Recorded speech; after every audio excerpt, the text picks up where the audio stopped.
नमस्कार सभी को। स्वागत है आपका। एथिक्स की क्लासेज हमारी चल रही हैं। फिलॉसफी टॉपिक नंबर 5 चल रहा है। लास्ट क्लास हमने पढ़ी थी जैन दर्शन, और जैन दर्शन की ज्ञान मीमांसा का एक विचार हमने जाना था जिसका नाम है स्यादवाद। आज हम जैन दर्शन को आगे लेके चलेंगे और जैन दर्शन में जो एक और विचार है जो कि तत्व मीमांसा से आता है और जिस पर प्रश्न पूछे जाने की संभावना बहुत अधिक है, वो है एकांतवाद।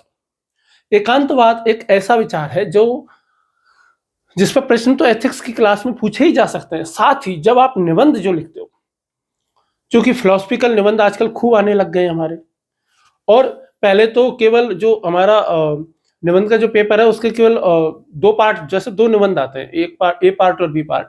तो केवल बी पार्ट में पहले फिलोसफी का निबंध पूछा जाता था, आजकल दोनों में ही पूछा जाने लगा है।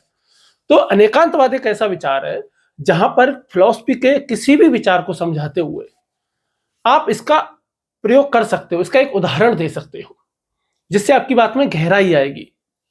साथ ही साथ निबंध इंटरव्यू में तो काम का है ही, और एथिक्स की क्लासेज में तो काम का है ही है। तो चलिए शुरू करते हैं। और हम लास्ट क्लास में ही क्या पढ़ रहे थे? जैन दर्शन पढ़ रहे थे, तो आज भी जैन दर्शन ही पढ़ेंगे।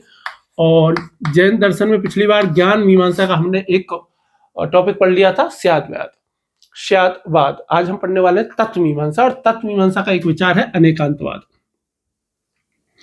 तो पहले तत्व मीमांसा, और तत्व मीमांसा का एक विचार क्या है? अनेकांतवाद।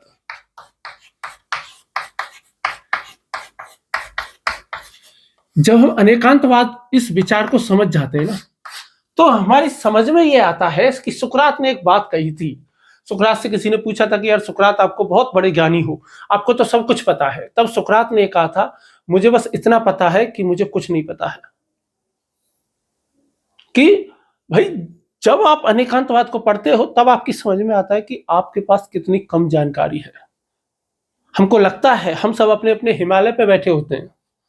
वो एक कविता है कि हर कोई अपने हिमालय पर खड़ा है और सोचता है बस वही सबसे बड़ा है। क्यों? ऐसा व्यक्ति, केवल मूर्ख ही ऐसा व्यक्ति सोच सकता है कि वही सबसे बड़ा है। जो ज्ञानी व्यक्ति है, जैसे हिमालय यदि सोच ले कि मैं सबसे ऊंचा पहाड़ हूं, मेरे पास सबसे ऊंची चोटी है माउंट एवरेस्ट, तो वो भूल जाता है कि मंगल ग्रह पर भी एक पहाड़ है और जिसकी ऊंचाई जो है वो माउंट एवरेस्ट से लगभग 2 गुनी है। और ये तो बहुत छोटी जगह की बात कर रहे हैं ना भाई। एक तरीके से जब हम यूनिवर्स की जब हम बात करेंगे तो यूनिवर्स तो कितना बड़ा है, और इस यूनिवर्स में सौर मंडल कितना बड़ा, कितना छोटा है, इतना छोटा है। अब मैं आपको क्या बताऊं, जैसे कि यूट्यूब पे मेरे हिसाब से करोड़ों वीडियोज होंगी, अरबों होंगी। उन वीडियोज में जो मेरी एक जो वीडियो है, ये तो फिर भी और नहीं हो गया यार, मतलब साइज को कोई बताया ही नहीं जा सकता, मतलब कि इतना कम है। तो अनेकांतवाद इस विचार को हम समझने की कोशिश करते हैं। तो देखिए तत्व मीमांसा है क्या। हमने अब तक तत्व मीमांसा पे ऐसी कोई विशेष चर्चा की नहीं है, क्योंकि एथिक्स की क्लासेज में तत्व मीमांसा पे चर्चा होती भी नहीं है, वो तो प्योर फिलोसफी की क्लासेज में होती है। तो आपको पता है 2 चीजों से मिलकर के बना है, तत्व और मीमांसा से। जो तत्व और मीमांसा से मिलकर के बना है, तो हम किसकी मीमांसा कर रहे हैं? तत्व की, अर्थात तत्व को जानने की कोशिश कर रहे हैं। हम यहाँ पे किसको जानने की कोशिश कर रहे हैं? तत्व को जानने की कोशिश कर रहे हैं। मतलब कि बेसिकली जो मेन जो प्रश्न है, आसान भाषा में यदि आप प्रश्न पूछ लोगे तो सबसे आसान भाषा में तो प्रश्न, तत्व मीमांसा का जो प्रश्न है वो ये है कि ये सारा का सारा ब्रह्मांड किससे बना है? अंतिम वास्तविकता क्या है? कि भाई अंतिम सत्ता किसकी है?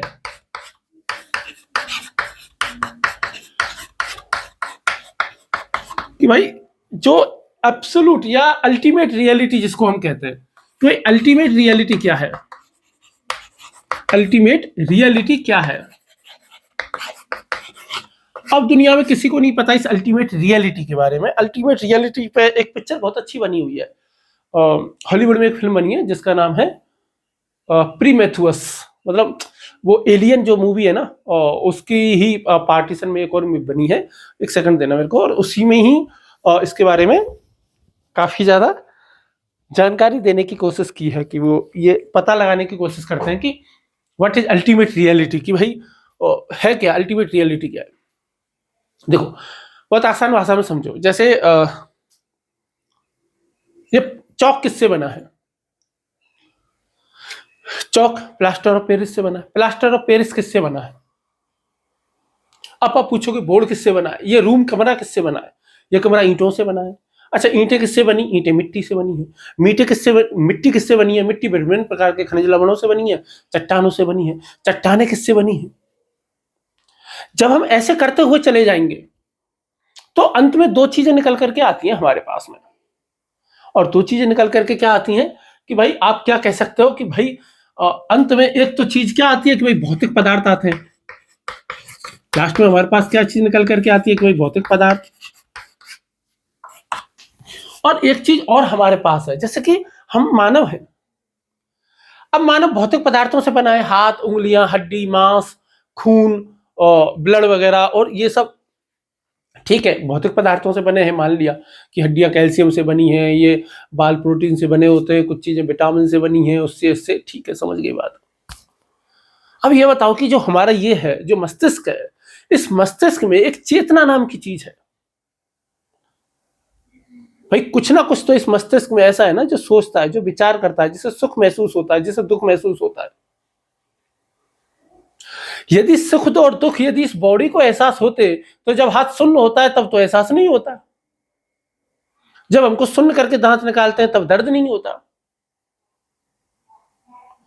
तो इसका मतलब क्या है, यदि किसी के जैसे कि सेंसर्स जिसके काम नहीं करते हैं, न्यूरॉन्स में कोई प्रॉब्लम हो जाती है तो उसका हाथ गर्म चीज पर भी रख जाता है तो उसको महसूस नहीं होता। इसका मतलब क्या है कि दर्द भौतिक शरीर में नहीं हो रहा।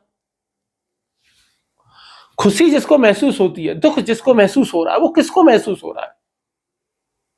आप फेल हो गए, आप आईएएस की परीक्षा में पास हो गए, आप पीटी में फेल हो गए, ये जो सुख और दुख जो अनुभव हो रहा है वो किसको हो रहा है? वो क्या हड्डी, मांस, मज्जा इनको महसूस हो रहा है क्या? नहीं महसूस हो रहा। वो तो कोई चीज ऐसी है जिसको महसूस हो रहा है, और कोई चीज यहाँ पे जो ऐसी है ना, उसको दर्शन में हम क्या नाम देते हैं? चेतना, कॉन्शियसनेस। उसको हम क्या कह देते हैं? कॉन्शियसनेस कह देते हैं या चेतना कह देते हैं। तो जब हम विभिन्न प्रकार के दर्शन शास्त्रियों से ये प्रश्न पूछते हैं या दर्शन में जब इसका अध्ययन करते हैं, तो भौतिक पदार्थ हो सकता है या चेतना हो सकती है। अब बड़ी ये बात जरूर है। अब कोई ये कहे कि अब क्या होता है कि इसमें तीन तरीके के विचार आते हैं। देखो इसमें कितने तरीके के विचार देने वाले हैं, प्रमुख रूप से तीन, मेरे ख्याल से तीन है, वैसे तो पांच है लेकिन फिर भी तीन मैं आपको बता देता हूं प्रमुख रूप से। एक क्या होते हैं, पहले है आपके ये भौतिक पदार्थ तो चेतना में मिटा देता हूं एक बार, ये भी मिटा देता हूं ना अंतिम सत्ता किसकी। जैसे एक ये जो बताते हैं, तो जैसे तीन प्रकार, एक होते हैं एकवाद। एक ऐसे विचारक कौन से है? एकवादी हैं, और एकवादियों को क्या कहता है? क्या कहते हैं? मोनिज्म। मोनिज्म कह दिया। दूसरे जो विचारक हैं जिनको क्या कहते थे? द्वैतवादी कह देते हैं, या द्वैतवाद कह दो, द्वैतवाद। और द्वैतवाद को क्या कह देंगे? ड्युअलिज्म। द्वैतवाद को क्या कह देंगे? ड्युअलिज्म। और इसके अलावा एक और विचार आता है जिसको तीसरा, जो जिसको हम विचार कहते हैं। अब एक व्यक्ति क्या कह रहा है कि नहीं भाई, लास्ट में तो सारी की सारी चीजें जो बनी होती है ना वो एक ही चीज से बनी होती है। दूसरा कह रहा है कि नहीं नहीं नहीं नहीं, जो सारी की सारी चीजें होती है ना वो दो चीजों से बनी होती है। और एक और तीसरा है कि नहीं भाई, ये दुनिया है ना वो बहुत सारी चीजों से बनी हुई है, जिसको कहते हैं बहुलवाद। बहुलवाद, या जिसको अनेकवाद भी कह देते हैं, या जिसको अनेकवाद भी कह देते हैं, और इसको अंग्रेजी में कहते हैं प्लूरलिज्म। प्लूरल। अब जो एकवाद वाले हैं, एकवाद वाले क्या कहेंगे?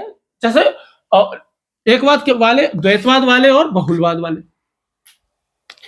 अब बहुलवाद वाले तो क्या कहेंगे कि नहीं यार, अंतिम सत्ता एक चीज की नहीं है, कई सारी चीजों की, अलग अलग चीजों की है। पानी अलग है, पानी अलग है, हवा अलग है, और वो कहते हैं ना कि क्या कहते हैं यार, क्षितिजल पावक गगन समीरा, पंच तत्व से बना शरीरा।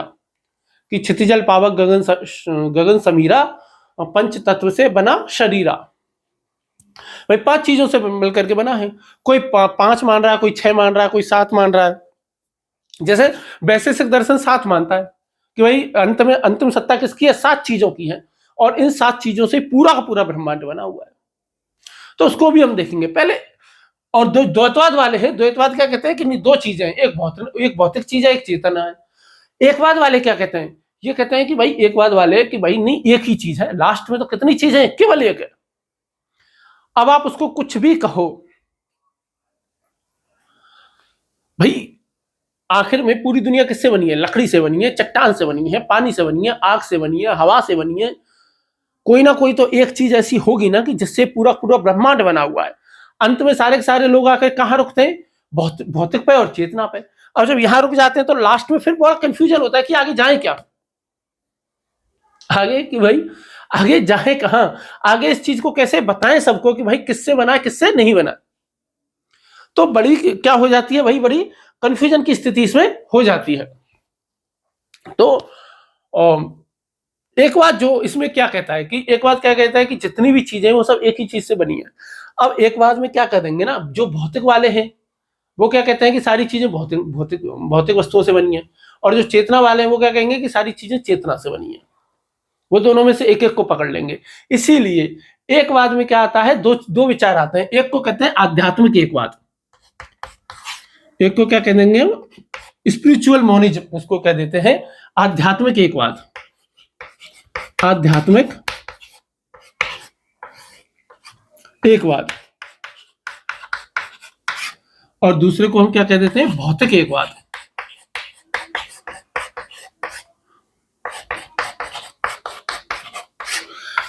अब जो आध्यात्मिक एकवाद वाले लोग हैं, जो कि स्पिरिचुअल मोनिज्म के समर्थक जो लोग हैं, स्पिरिचुअल मोनिज्म के समर्थक कौन कौन है मैं आपको बता देता हूं। जैसे कि शंकर है, आदि शंकराचार्य जिनको हम कह देते हैं ना, हीगल है, ठीक है। जैसे चेतना ही अंतिम तत्व है, चेतना की ही अंतिम सत्ता है भाई। लास्ट में केवल और केवल चेतना है, और चेतना से ही सारी चीजें बनी है। अब बड़ा डाउट होता है कि यार चेतना से चौक कैसे बनेगा, चेतना से बाल कैसे बनेंगे, चेतना से नाक कैसे बनेगी, चेतना से ये ब्लैक होल कैसे बनेगा, ये दीवार कैसे बनेगी, चेतना से पदार्थ कैसे बनेगा भाई, कैसे बनाओगे चेतना से पदार्थ। तो फिर लोग अलग अलग तरीके से देते हैं। जैसे कि जो शंकर है, शंकर का सिद्धांत क्या कहलाता है, अद्वैत वेदांत कहलाता है। अद्वैत, तो अद्वैत वेदांत कहलाता है। तो ये क्या कहते हैं, ये कहते हैं कि भाई ब्रह्मम सत्या जगत मिथ्या, ब्रह्म सत्यम जगत मिथ्या, और जीवो ब्रह्म्यो ना पर है कि भाई ये क्या है कि ब्रह्मम सत्यम जगत मिथ्या, कि जगत तो मिथ्या है, झूठा है, सत्य तो एक ही चीज है, ब्रह्म, संसार मिथ्या है। यही बात कौन कहता है, यही बात प्लेटो भी कह देता है। प्लेटो क्या कहता है कि भाई ये क्या देता है, फॉर्म्स का सिद्धांत देता है। किसका, फॉर्म्स का, FORMS। इसको रूपक का सिद्धांत भी आप कह सकते हो। यह कहता है कि जो वास्तविक चीजें हैं ना, वास्तविक चीज तो इस जगत में है ही नहीं, ये तो उनकी छाया है, केवल उनकी क्या है, छाया है। छाया कैसे, उन्होंने गुफा के रूपक से इन्होंने, प्लेटो ने जो है वो बताया था कि भाई जैसे कि जैसे मान लो कि आग लग रही है कहीं पे, और आग के दूसरी तरफ लोग यदि खड़े हैं, वो जो कुछ भी करेंगे तो आग से उनकी छाया बनेगी, और वो दूसरी तरफ दिखेगी, और वो क्या होगी, दूसरी तरफ दिखेगी। तो वो क्या दिखेगी, केवल छाया दिखेगी। क्या वास्तविकता दिख रही है? नहीं, वास्तविकता नहीं दिख रही है। तो यही प्लेटो कहते हैं कि हमको वास्तविकता पता ही नहीं है क्या है, हमको तो केवल क्या दिख रही है, अमूर्त रूप दिख रहे हैं, छाया दिख रही है केवल और केवल। हमको क्या दिख रही है, केवल और केवल छाया दिखाई दे रही है। और इसी बात के समर्थक में कौन आ जाता है, स्पिनोजा आ जाता है। इसी बात के समर्थन में कौन आ जाता है, पश्चिम का एक और विचारक स्पिनोजा भी आ जाता है, ठीक है। और स्पिनोजा क्या कहता है कि भाई जो गॉड है और जो नेचर है, ये दोनों एक ही चीज है। जैसे हमारे यहाँ सांख्य क्या कहता है कि पुरुष अलग है और प्रकृति अलग है, दो चीजें हैं, दो चीजों से पृथ्वी, ये जो पूरा ब्रह्मांड बना है, एक पुरुष से एक प्रकृति से। अब जो हीगल है, हीगल क्या कहेगा, the real is the rational, rational is the real, the real is the rational. Rational मतलब कहते हैं तर्क, तर्क मतलब बुद्धि, कि भाई रियल इज द रेशनल, जो वास्तविकता में है ना वो तो बुद्धि है, यानी कि चेतना है। अब इनसे कोई ये पूछे कि भाई चेतना से भौतिक जगत कैसे बना है, तो जैसे शंकर कहते हैं ना कि भाई भौतिक जगत है ही नहीं, भौतिक जगत तो है ही नहीं, ये तो सब माया है।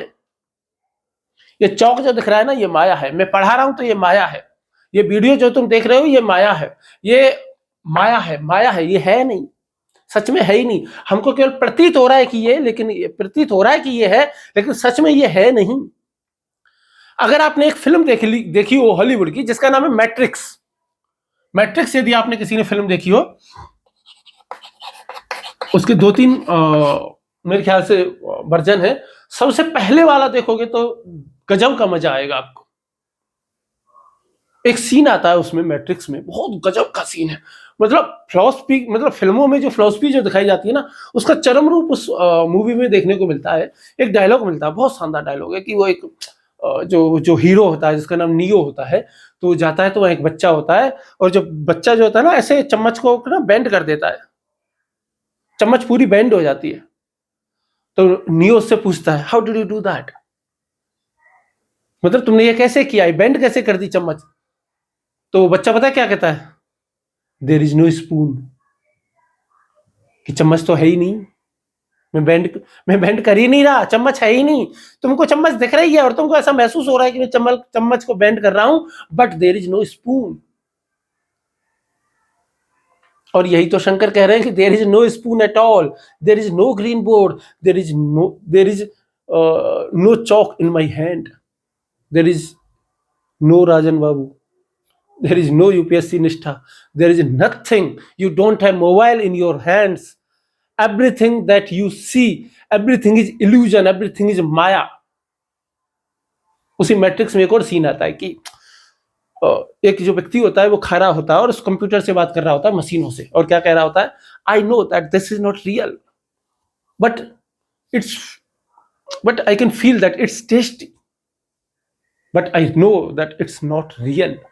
तो रियलिटी क्या है क्या नहीं है दुनिया में किसी को नहीं पता, आज तक किसी को नहीं पता भाई, किसी को, सब अपने अपने तरीके से बताते हैं। सच क्या है दुनिया में आज तक किसी को खाकी नहीं पता। ठीक है, चलो आते हैं लौट करके, ज्यादा हो गया ये।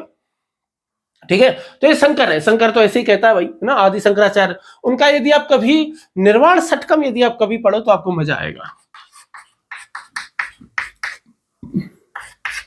निर्वाण षटकम 6 ही इसमें वो है, छंद मान लो, श्लोक मान लो, बहुत गजब है। मनोबुद्धि अहंकार चित्तानी ना हम, तो कि न मैं ना मन हूं, ना बुद्धि हूं, ना अहंकार हूं, ना चित्त हूं, मैं कुछ भी हूं ही नहीं, मैं केवल और केवल क्या हूं,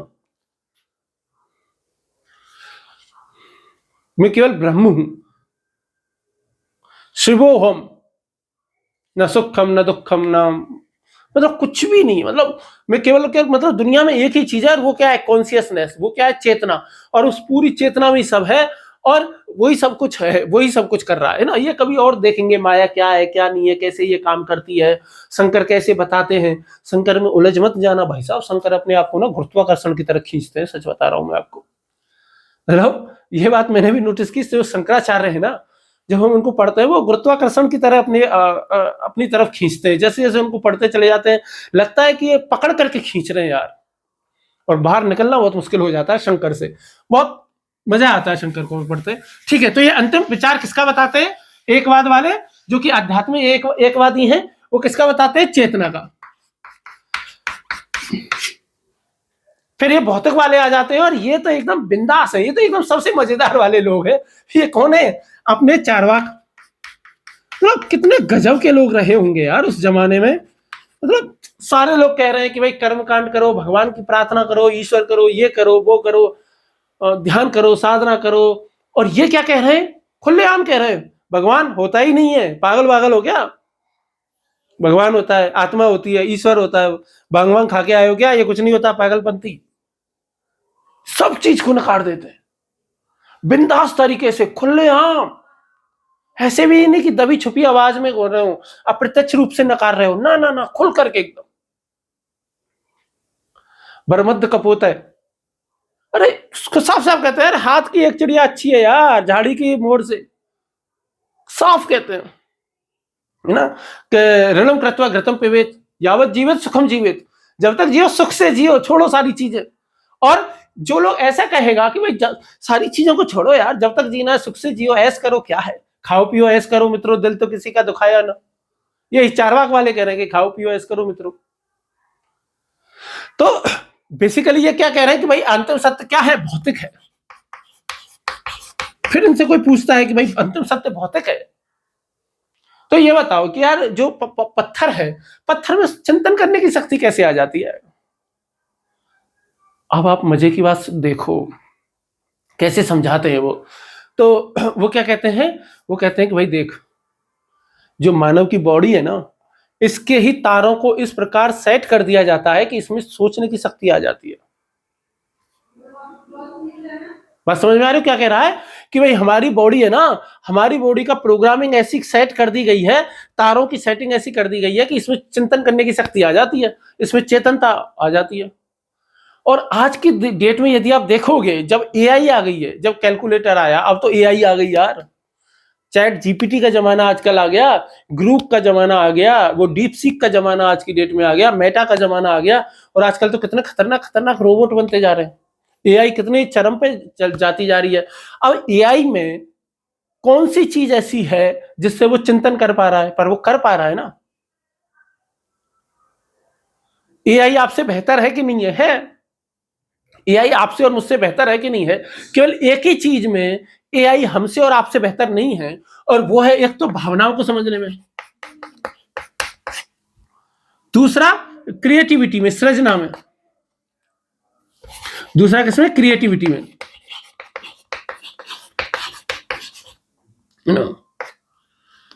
अब आप ये सोचो कि भाई जो ये सृजनात्मकता जो है, सृजनात्मकता जो है, ये अभी है नहीं भाई। क्रिएटिविटी क्यों नहीं है आखिर एआई में? क्रिएटिविटी अभी बहुत ज्यादा क्यों नहीं आ पाई है? क्यों नहीं आ पाई है? क्योंकि देखो, हमारी जो बुद्धि की जो सबसे खास बात है, हमारी जो चिंतन करने की जो शक्ति है, वो है इसकी रेशनैलिटी। रैंडम मतलब ये रेशनल रूप से, मतलब ये रैंडमली कुछ भी सोच सकता है, कभी भी कहीं भी किसी भी तरीके का विचार हमारे मस्तिष्क में आ जाता है। और कभी कभी इतने खतरनाक खतरनाक विचार आ जाते हैं, जैसे एआई का विचार भी सबसे पहले किसी के दिमाग में ही आया होगा ना। इस चौक का दिमाग में विचार भी किसी के मन में आया होगा। दुनिया में कहते हैं कि दुनिया में प्रत्येक वस्तु 2 बार बनती है। सबसे पहली बार जब कोई भी वस्तु बनती है तो यहां बनती है, और उसके बाद इस भौतिक जगत में बनती है। जब किसी ने पहली बार बल्ब बनाया, टेलीविजन बनाया, पंखा बनाया, पानी की बोतल बनाई, कुछ भी बनाया, तो वो पहले उसने यहां बनाया ना, तभी तो उसके बाद में भौतिक जगत में बनाया। उससे पहले तो बनाता कैसे? जैसे कोई कार डिजाइन करनी है, तो कार डिजाइन पहले कागज पर होती है कि पहले यहां होती है? पहले यहां होती है ना। तो एक तो इस चीज में नहीं है, बाकी ऐसा हो सकता है निकट भविष्य में कि भाई एआई मानवों से आगे निकल जाएगा, जैसे मैट्रिक्स मूवी में एआई मानवों से आगे निकल गई है, ठीक है। और फिर चिट्टी द रोबो वाले जो कॉन्सेप्ट है वो सच में सच में सही साबित हो जाए। चिट्टी द रोबो है, और जिसका हो सकता है लड़की पे दिल आई जाए सचमुच को ही, क्योंकि उनमें भावनाएं आ जाए, इमोशंस आ जाए। कुछ भी हो सकता है ना भाई, भविष्य है, आदमी क्या क्या करेगा, कैसे करेगा। तो वर्तमान समय में कौन ज्यादा सही साबित हो रहे हैं? चार्वाक ज्यादा सही साबित हो रहे हैं। पर ये तो वर्तमान की बात है ना, कि आज सही साबित हो रहे हैं। अभी तो दुनिया बहुत बड़ी है यार, अभी तो साइंस ने चलना शुरू किया है, अभी तो बहुत कुछ पता करना है साइंस को। कहते हैं कि साइंस अभी जो है वो अपनी बाल्यावस्था में ही चल रहा है भाई। दर्शन 3000 साल पुराना है, 4000 साल पुराना है। विज्ञान कितनी पुरानी है? 500 साल। तो दर्शन की तो बहुत सारी चीजों को विज्ञान अब सही साबित कर रहा है, अभी तो भविष्य में बहुत है। तो ठीक है, चारवाक हो गए। चारवाकों के अलावा और कौन है जो इनकी बात करता है? तो चारवाकों की जैसी विचारधारा कौन थी? जरा जब हमने चारवाक पढ़े थे तब हमने बात की थी। तो कौन है? एपिक्यूरस। कौन है? एपिक्यूरस इसी तरीके की बातें करता है, ठीक है। और एक डेमोक्रेटिक्स है, डेमोक्रेटिस है, वो भी इसी तरीके की क्या करता है? बात करता है कि भाई दुनिया किससे बनी है? भौतिक पदार्थों से ही बनी है। अब जो हमारा आइंस्टीन है वो भी तो यही कह रहा है ना। अब आइंस्टीन की यदि बातों को देखोगे, जैसे सापेक्षता का सिद्धांत क्या है? E = mc² है, कि भाई जो एनर्जी और मास है दोनों एक दूसरे के इक्विवेलेंट है। एनर्जी से मास बनाया जा सकता है और मास से एनर्जी बनाई जा सकती है, यानी द्रव्यमान से ऊर्जा बनाई जा सकती है और ऊर्जा से द्रव्यमान बनाया जा सकता है। अब दोनों की एकता की बात कर रहा है, पदार्थ से चेतना, चेतना से पदार्थ। पर दोनों की साम्यता हम बैठा नहीं सकते ना, हम कह नहीं सकते कि यार आइंस्टीन ने वही बात साबित कर दी, है ना, कह नहीं सकते, क्योंकि बहुत कुछ है, बहुत कुछ डाउट आते हैं आगे कभी और पढ़ेंगे तो, है ना। तो ठीक है, ये एकवाद हो गया, ज्यादा नहीं जाएंगे डिटेल में, फटाफट से खत्म कर देता हूँ इसको। एकवाद के बाद अब आ जाओ आप द्वैतवाद पर, है ना। हमें एकांतवाद समझना है और मैं एकांतवाद समझाने की बजाय इसमें बिजी हो गया। चलो द्वैतवाद बता देता हूँ जल्दी से। द्वैतवाद क्या होता है कि भाई दुनिया दो चीजों से मिल करके बनी हुई है। किन किन से? एक तो किससे बनी है? चेतना से, और दूसरी किससे बनी है? भौतिक चीजों से। भाई दो चीज है लास्ट में, एक तो भौतिक पदार्थ है और लास्ट में क्या है? चेतना है। ये दो है, इन दोनों से ही बने हैं। इस विचारधारा के समर्थक कौन है? अरस्तु है। ये आपसे कोई नहीं पूछने वाला पेपर में, पर ठीक है फिर मैं बता ही रहा हूं। और कौन है? डेस्कार्टस है। डेकार्ट है, डेकार्ट जिसकी हम बात करते हैं, ठीक है। I think therefore I am, कॉग्निटो इमो सुमो वाला जो है वो ये बात करता है, I think therefore I am. और फिर क्या आता है? अनेकवाद आ जाता है, बहुलवाद आ जाता है, प्लूरलिज्म आ जाता है, जो कि क्या कहता है कि दुनिया एक चीज से नहीं बनी बल्कि बहुत सारी चीजों से मिलकर के बनी है। और इसी बात को कौन साबित करते हैं? महर्षि कणाद। और कणाद ने क्या दिया था? परमाणुवाद दिया था। और महर्षि कणाद ने क्या दिया था? परमाणुवाद दिया था। कणाद कौन सा दर्शन है इनका? वैशेषिक।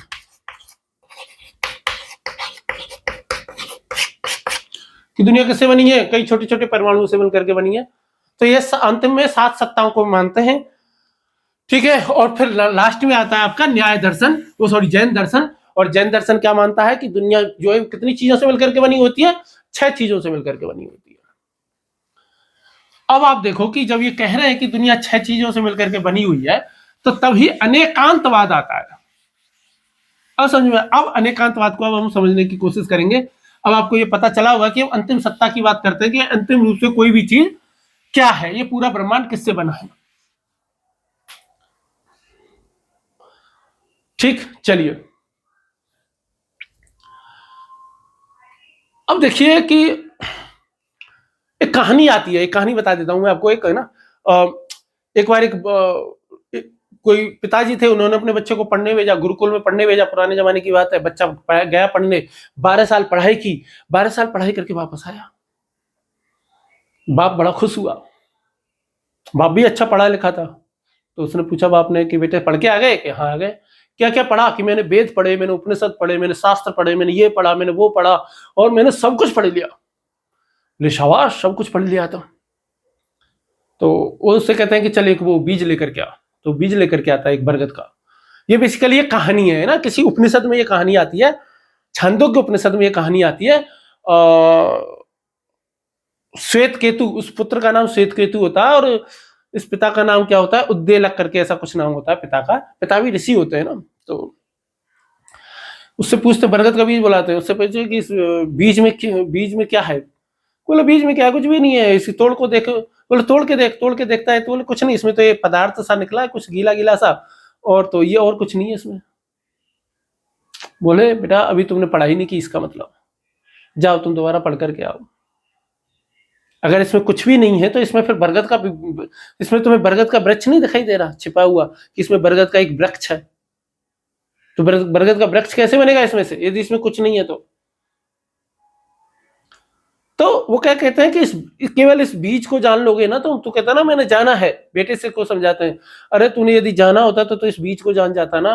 तू इस बीज को जाना ही नहीं है, और जब तू इस बीज को ही नहीं जाना तो तू पेड़ को कैसे जानेगा?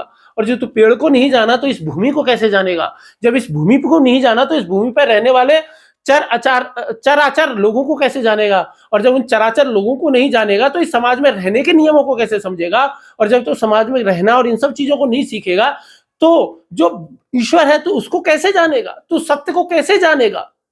तू जब इन्हीं चीजों को नहीं जान सकता तो तू सत्य को कैसे जान सकता है? भाई तेरे को एक ही चीज का ज्ञान नहीं है। अगर तेरे को केवल एक चीज का ज्ञान हो जाता ना कि इस बीज में क्या है, तो तेरे को ये पता चलता कि तो तेरे को पूरा ब्रह्मांड का ज्ञान हो जाता। तो क्या कहते हैं, यदि तू इस बीज को जान लेता तो तू इस पूरे ब्रह्मांड को जान लेता। यही बात अनेकांतवाद कहता है। बहुत आसान भाषा में समझो, इसी बात को क्या कहता है? एकांतवाद कहता है कि एक वस्तु को यदि हम जान लेंगे ना तो दुनिया की सारी वस्तुओं को जान लेंगे। केवल और केवल एक वस्तु को जान लेने से हम इस ब्रह्मांड की सभी वस्तुओं को जान सकते हैं। लेकिन क्या एक वस्तु को अच्छे से जान पाना संभव है? तो जैनी क्या कहते हैं? बिल्कुल संभव है। क्यों नहीं संभव है?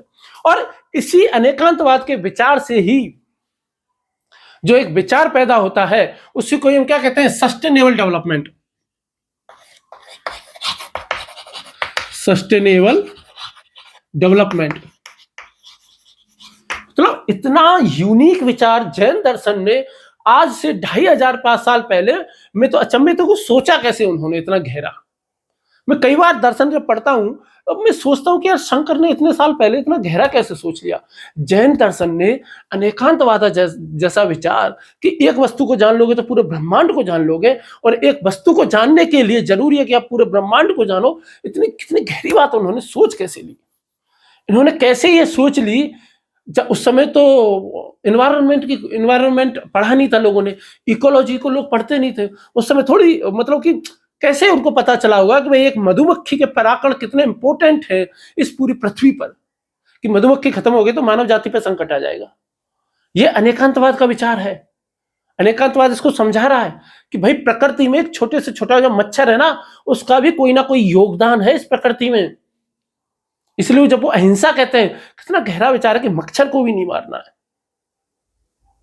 जो कि बीमारियां फैला रहा है उसको भी मत मारो। क्यों? क्योंकि उसका भी प्रकृति में क्या है, कोई ना कोई एक रोल है। आप कोई भी एक जानवर उठा लो पूरी प्रकृति में, पशु जानवर पक्षी, और आप मुझे बता दो कि भाई उसका प्रकृति में कोई रोल नहीं है सिवाय मानव के। मानव को छोड़ दो, क्योंकि मानव का कोई रोल नहीं दिखता है। तो सस्टेनेबल डेवलपमेंट की जब बात करते हैं ना, तब तो जब ये कहता है ना कि जगत क्या है, अनेक वस्तुओं से बना है, अनेक सत्ताओं से बना है, यानी कि क्या कहता है, बहुलवाद का समर्थक है। जो हीनयानी जो बुद्ध है वो कौन है, वो परमाणुवादी है। हीनयानी बुद्ध कौन है, परमाणुवादी है। वो कहते हैं कि पूरा संसार जो है वो परमाणु से बना है। यही बात जैन दर्शन भी कहता है। जैन दर्शन ने 2500 साल पहले ही कह दिया था कि पूरी दुनिया परमाणुवाद से बनी है। संघातवाद नाम का विचार उन्होंने दिया।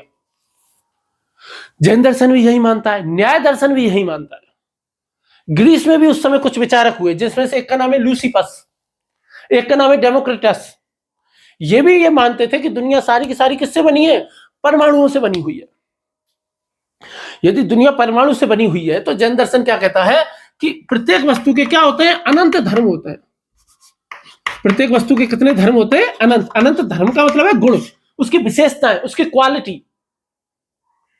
और इन जितनी भी क्वालिटी एक वस्तु में होती है, इनको दो भागों में, इसके जो अनंत धर्म है इनको दो भागों में बांट सकते हैं।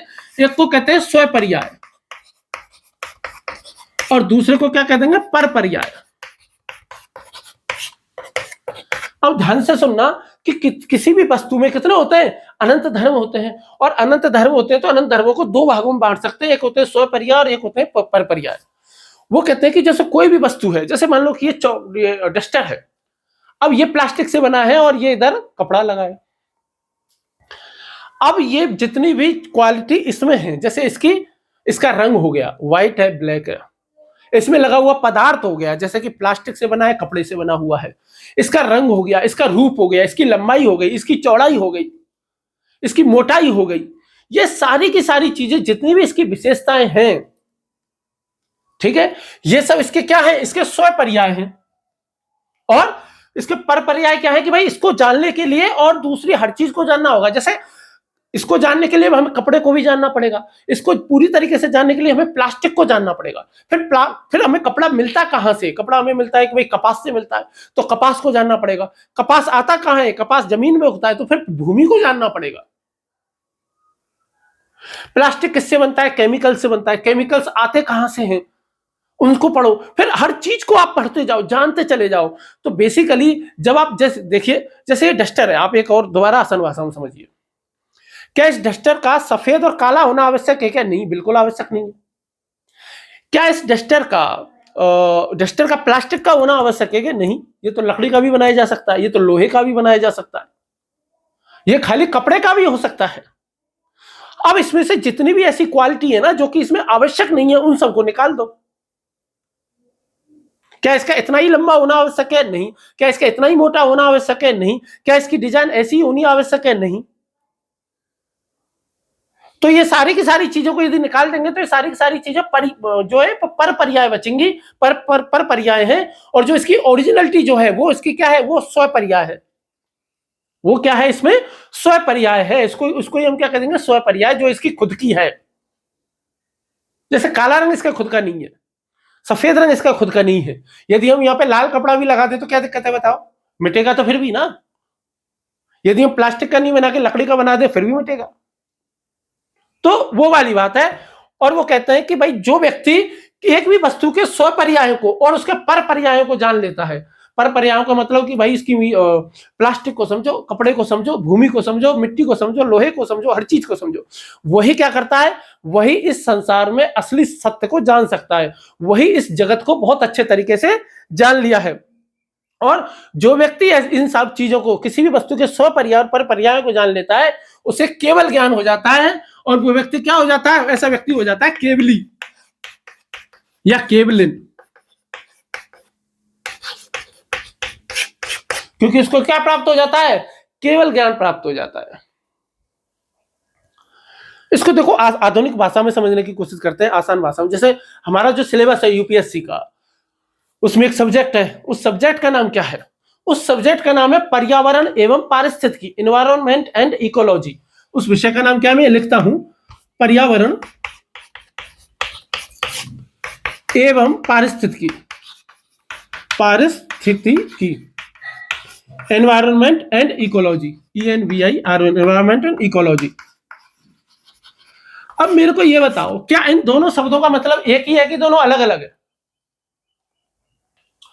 यदि दोनों का मतलब एक ही है, दुनिया में एक ही अर्थ के लिए दो शब्द कभी नहीं चलते। जैसे कोई कहे कि यार पानी और जल दोनों का अर्थ एक ही होता है, बिल्कुल नहीं होता। जो कोई कह रहा है मूर्ख है। ये छोटे बच्चों के लिए है कि पानी और जल का अर्थ एक होता है। गहराई में जानो, क्या आप जहां जहां पानी शब्द यूज करते हो, क्या वहां हर जगह जल यूज कर सकते हो क्या? और जहां जहां जल यूज करते हो, क्या वहां हर जगह पानी यूज कर सकते हो क्या? जैसे दोबारा से देखो, जैसे पानी है, भाई कोई घर पे आया पानी पीजिए, ठीक है। कोई घर पे आया जल लीजिए, ठीक है, कोई दिक्कत वाली बात नहीं। अब मान लो कि घर में हवन हो रहा है और पंडित जी आपसे कहें कि हाँ भाई हाथों में पानी ले लो, इस पानी का आचमन कर लो। तुम कहोगे पानी का आचमन कर लो, ये क्या बात है? तो जब पंडित जी जब कहेंगे ना कि भाई हाथों में जल लो, इस जल का आचमन करो, तो आपको अच्छा लगेगा। लेकिन जैसे ही कहेंगे पानी है, तो आपके मन में कुछ ऐसा लगेगा कि यार कुछ फिसल सा गया, यार कुछ अजीब सा लगेगा। क्योंकि जल में क्या है, जल में पवित्रता का भाव निहित है।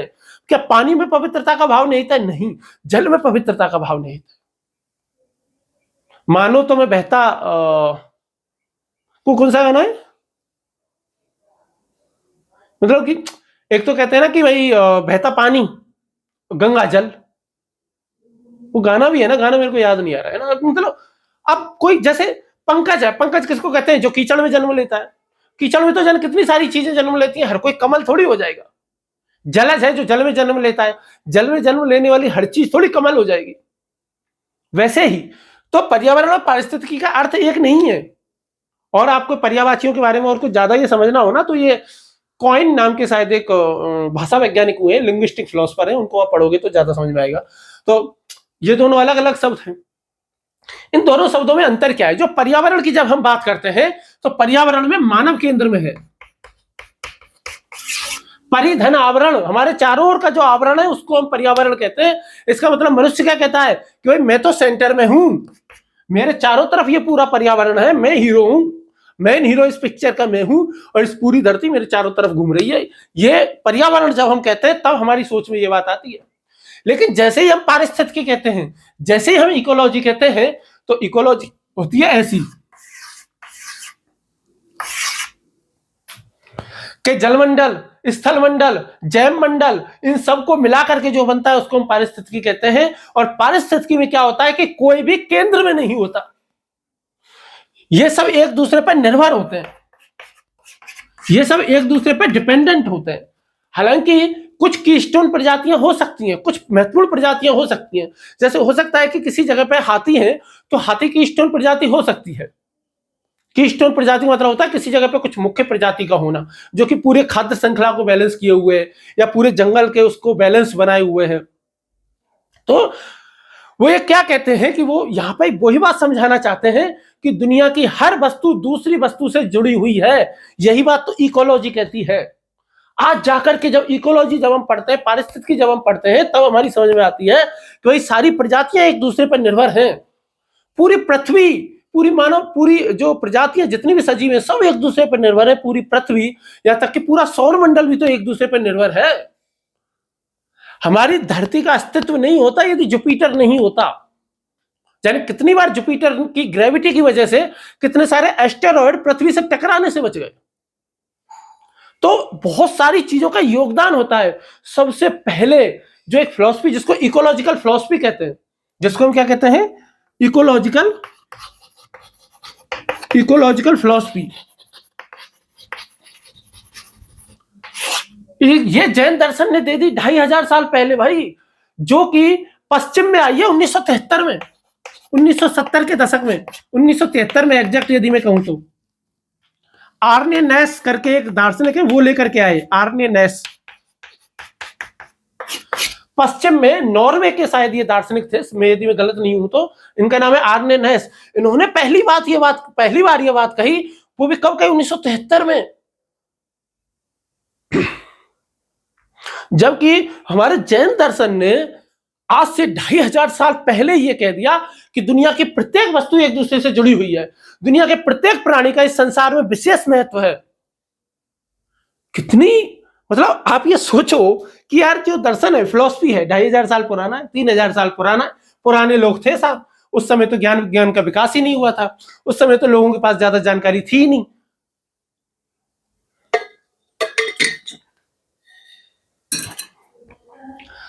लेकिन उस समय उन्होंने इतनी गहरी विचारधारा दे कैसे दी। 1973 में आर्ने नैस ने एक आंदोलन शुरू किया, जिस आंदोलन का नाम है डीप इकोलॉजी। दिख जाएगा ना, दिख रहा है, हाँ दिख रहा है, DEEP, डीप इकोलॉजी। जबकि ये चीज जैन दर्शन कब से कह रहा है, 2500 साल पहले से कर रहा है। अब आर्ने नैस की जब हम विचारधारा पढ़ते हैं ना, देखो आर्ने नैस क्या कहता है कि भाई देखो, जो पश्चिम है, देखो भारत में और पश्चिम में जो एक मेन बात आपको अंतर देखने को मिलेगा वो क्या है ना, भारत में कभी भी स्पेशलाइजेशन की बात नहीं हुई है, विशेषज्ञता की बात भारत में बहुत कम होती है। भारत में हम क्या कहते हैं शुरुआत से ही कि भाई एक ही व्यक्ति को सब कुछ आना चाहिए। जैसे हमारे यहाँ पुराने जमाने में कौन होते थे, वैद्य होते थे, वैद्य ना, वैद्य जी जिनको कहते हैं, जो आयुर्वेद के डॉक्टर आजकल होते हैं, पुराने जमाने में वैद्य जी होते थे, वैद्य जी के पास ही सब जाते थे। क्या वैद्य जी आई स्पेशलिस्ट होते थे क्या? नहीं। क्या ENT स्पेशल होते थे क्या? नहीं। क्या वो कार्डियोलॉजिस्ट होते थे क्या? नहीं। क्या वो डर्मेटोलॉजिस्ट होते थे क्या? नहीं। क्या वो डेंटिस्ट होते थे? नहीं। क्या वो गैस्ट्रो के होते थे? नहीं। वो तो क्या थे कि कॉमन होते थे। और वैद्य जी की कमाल की बात क्या थी, क्या हुआ करती थी कि वैद्य जी के पास कोई आया, वैद्य जी उससे कुछ पूछते ही नहीं थे। ला भाई हाथ दिखा, नब्ज देखी, सुबह बेसन खाया ना, भूखे पेट ये खाया, उल्टी हो रही है, ये हो रहा है, वो हो रहा है, सब कुछ बता देते थे। कैसे भाई? वो तो आई स्पेशलिस्ट नहीं थे। लेकिन पश्चिम में विशेषज्ञता की बात आई, ये मैं नहीं कह रहा, ये आर्ने नैस कह रहा है ना। तो वो कहता है कि ये क्यों आई, सुपर स्पेशलाइजेशन की बात पश्चिम में क्यों आई, भारत में क्यों नहीं आई? तो वो कहता है कि इसके जो जिम्मेदार है ना, इसके जिम्मेदार है एक तो डेकार्ट। इसके जिम्मेदार वो किसको बताते हैं, मैं किसको मिटाऊं, इसको मिटा देता हूं ना। इसके जिम्मेदार वो किसको मानते हैं, डेकार्ट। अभी जो रेने डेकार्ट हमने जो पढ़ा था, आई थिंक देयरफॉर आई एम, एक तो वो रेने डेकार्ट को इसको मानता है। एक वो कहते हैं कि अरस्तु है, एक कौन है, अरस्तु है, और एक वो किसको नाम लेते हैं, न्यूटन का। कि ये तीन लोग पश्चिम में आए, हालांकि एक क्रम मैंने गलत लिखा हुआ है ना। ये तीन लोग पश्चिम में आए और तीनों लोगों ने आकर के क्या देखा, वस्तुओं को अलग अलग करना देखा। इन्होंने वस्तुओं को, इन्होंने क्या करना सिखाया, विश्लेषण सिखाया, और वस्तुओं को अलग अलग करके देखना सिखाया कि भाई अलग अलग करके देखो, अलग अलग करके सीखो। और इसीलिए पश्चिम में किसकी बात आती है, सुपर स्पेशलाइजेशन। स्पेशलाइजेशन से भी काम नहीं चलता उनका, सुपर स्पेशलाइजेशन की तरफ बात चलता है। भारत में शुरू से ही ऐसा नहीं है, एक ही टीचर होता था, एक ही टीचर सारी सब्जेक्ट पढ़ाता था, एक ही वो होता था वैद्य जी, ये वही सारी बीमारियों का इलाज कर दिया करते थे। अब क्या हुआ तो वो कह रहे हैं कि जब हमने अलग अलग करके देखना शुरू किया तो हम ये समझ ही नहीं पाए कि भाई जो मानव है ना, ये प्रकृति से अलग है नहीं, हमने प्रकृति से अलग करके देख लिया मानव को। और इसीलिए इन जैसे लोगों की वजह से ही क्या हुआ, जो पर्यावरण का जो इतना नुकसान हुआ, इंडस्ट्रियलाइजेशन हुआ और उसमें इतने सारे पेड़ काटे गए, इतना बड़ा शिकार हुआ, जानवरों को इतना मारा गया। मतलब पश्चिम में तो एक विचारक भी है, उसका नाम मैं भूल रहा हूं, मनोवैज्ञानिक का, मतलब गलत नहीं भूल जाए इसलिए मैं उसका नाम नहीं बताना चाह रहा, कि उसने ये कहा था कि आत्माओं में, वो जानवरों में तो आत्मा ही नहीं होती, उसने तो ये कह दिया था। वही जानवरों में फिर उन्होंने कहा कि जानवरों में आवाज कैसे आती है, क्यों बोले जैसे इसको बजाने पे जैसे आवाज आ रही है ना, वैसे ही जानवरों में से आवाज आती है। जानवरों में आत्मा वात्मा कुछ नहीं होती, आत्मा वात्मा नहीं होती, ये ऐसा एक दार्शनिक ने कहा। उसकी वजह से वहां जानवरों पर अत्याचार खूब हुए, लंबे समय तक हुए, जबकि हमारे यहाँ प्रकृति पूजा चल रही है शुरू से ही। तो मतलब मैं ये नहीं कहना चाह रहा कि भारत की संस्कृति बहुत महान है और पश्चिम का दर्शन बहुत खराब है, नहीं, केवल इस मामले की बात है, अनेकांतवाद वाले मामले की बात है, पर्यावरण वाले मामले की बात मैं कर रहा हूं। तो सुपर स्पेशलाइजेशन की बात हो गई, लेकिन भारत में ऐसा नहीं है। आज भी दुनिया में ऐसे व्यक्ति की डिमांड मेरे हिसाब से ज्यादा है, ऐसे व्यक्ति की डिमांड बहुत ज्यादा है, ऐसे व्यक्ति की वैल्यू बहुत ज्यादा है जो कि कई सारी चीजों को एक साथ देख करके देख सकते। जैसे एक डॉक्टर है, यदि कोई डॉक्टर चीजों को एक साथ जोड़ करके देख सकता है तो वो ज्यादा अच्छा डॉक्टर है ना। यदि कोई डॉक्टर ये समझ पाता है कि भाई क्या समझ पा रहा है कि कोई भी उदाहरण ले लो ना यार, जैसे कि मोटापा ज्यादा बढ़ता है तो आंखों की रोशनी पे फर्क पड़ सकता है, उसको क्या कहते हैं, हाँ, शुगर बढ़ता है तो आंखों की रोशनी पे फर्क पड़ सकता है। तो अब क्या है कि जिसने केवल आंख ही पढ़ी है, कभी शुगर ही नहीं पढ़ा तो उसको नहीं पता होगा, लेकिन जिसने पूरी बॉडी को पढ़ा वो अच्छे से बता पा सकता है। जैसे विकास सर है, विकास सर, दिव्य कीर्ति सर, उनका इतना नाम है तो क्यों है उनका इतना नाम, क्योंकि वो जाहिर सी बात है ना, वो एक सब्जेक्ट के साथ सिमटे हुए नहीं है। जब वो दर्शन का कोई टॉपिक पढ़ाते हैं तो मजा ही आ जाता है, ऐसा लगता है कि इससे अच्छा दर्शन किसी को नहीं आता। जब वो पॉलिटी का कोई टॉपिक पढ़ाते हैं तो ऐसा लगता है कि इनसे अच्छी पॉलिटी किसी को नहीं आती। और इसके अलावा वो किसी और, जैसे हिंदी भाषा पर जब वो बात करते हैं, बोलते हैं, और हिंदी जब वो पढ़ाते हैं तो ऐसा लगता है कि हिंदी इनसे अच्छी किसी को नहीं आती। और जो उनका एक वीडियो भी वायरल हुआ था उनके और उनके गुरु का, जब उसमें वो बताते हैं कि यार मैंने ये सीखा कि यार सब्जेक्टों को सब्जेक्ट इंटीग्रेशन करके पढ़ना कितना जरूरी है।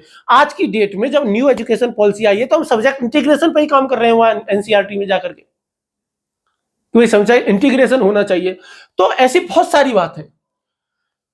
अब जो आर्ने नैस है, ये आर्ने नैस है, इन्होंने एक बुक लिखी, Gandhi and the nuclear age, Gandhi and the nuclear as.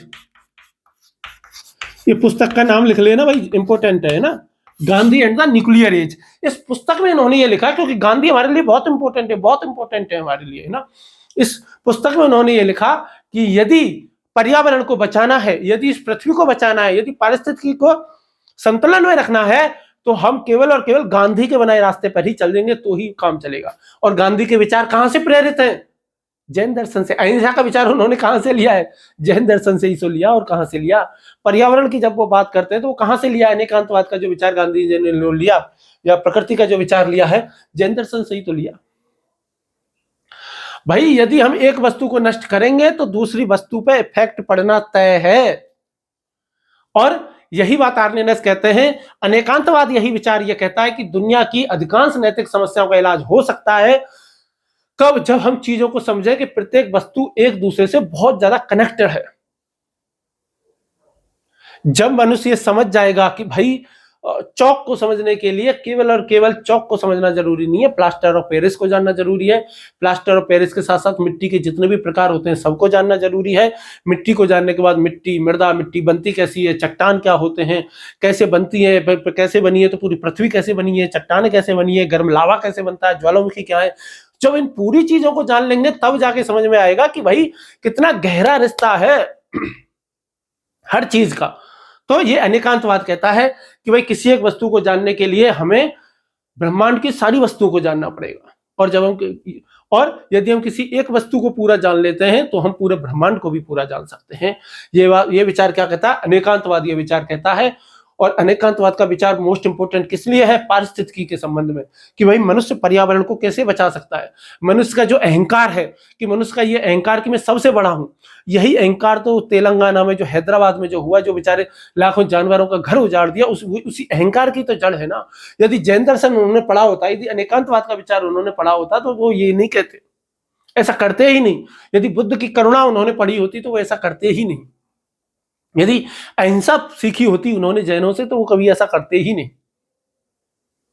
यदि प्रकृति पूजा उन्होंने सीखी होती वेदों से तो वो कभी ऐसा करते ही नहीं। पर ठीक है, अब क्या ही कर सकते हैं ना। चलिए आगे चले, अनेकांतवाद का विचार हो गया। अब हम आते हैं इसकी नीति मीमांसा की ओर। नीति मीमांसा बहुत ज्यादा मतलब बहुत ज्यादा चीजें हैं नहीं नीति मीमांसा में। ज्ञान मीमांसा में एक चीज पढ़ ली, एक चीज तत्व मीमांसा में पढ़ ली।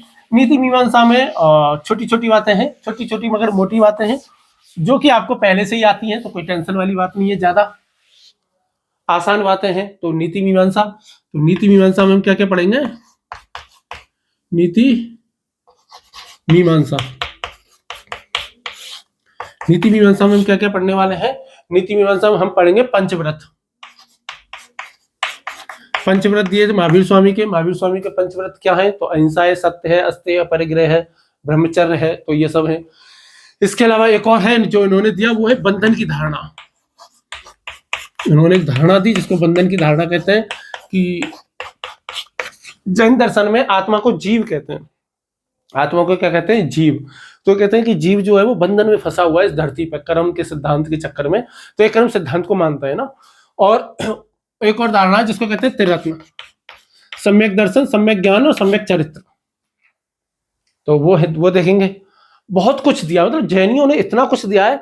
एक सप्त नैवाद एक सिद्धांत दिया है इन्होंने, और भी इतने सिद्धांत इन्होंने दिया है ना जैन दर्शन ने। जैन दर्शन में आप पूरा पढ़ लोगे ना, इतना गहरा और इतना बड़ा है।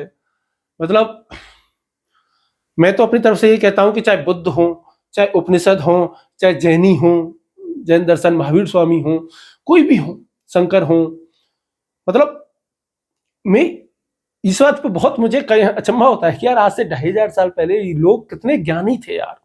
समाज कितना विकसित रहा होगा यार, जो इतना ज्यादा ज्ञान होता था लोगों के पास में।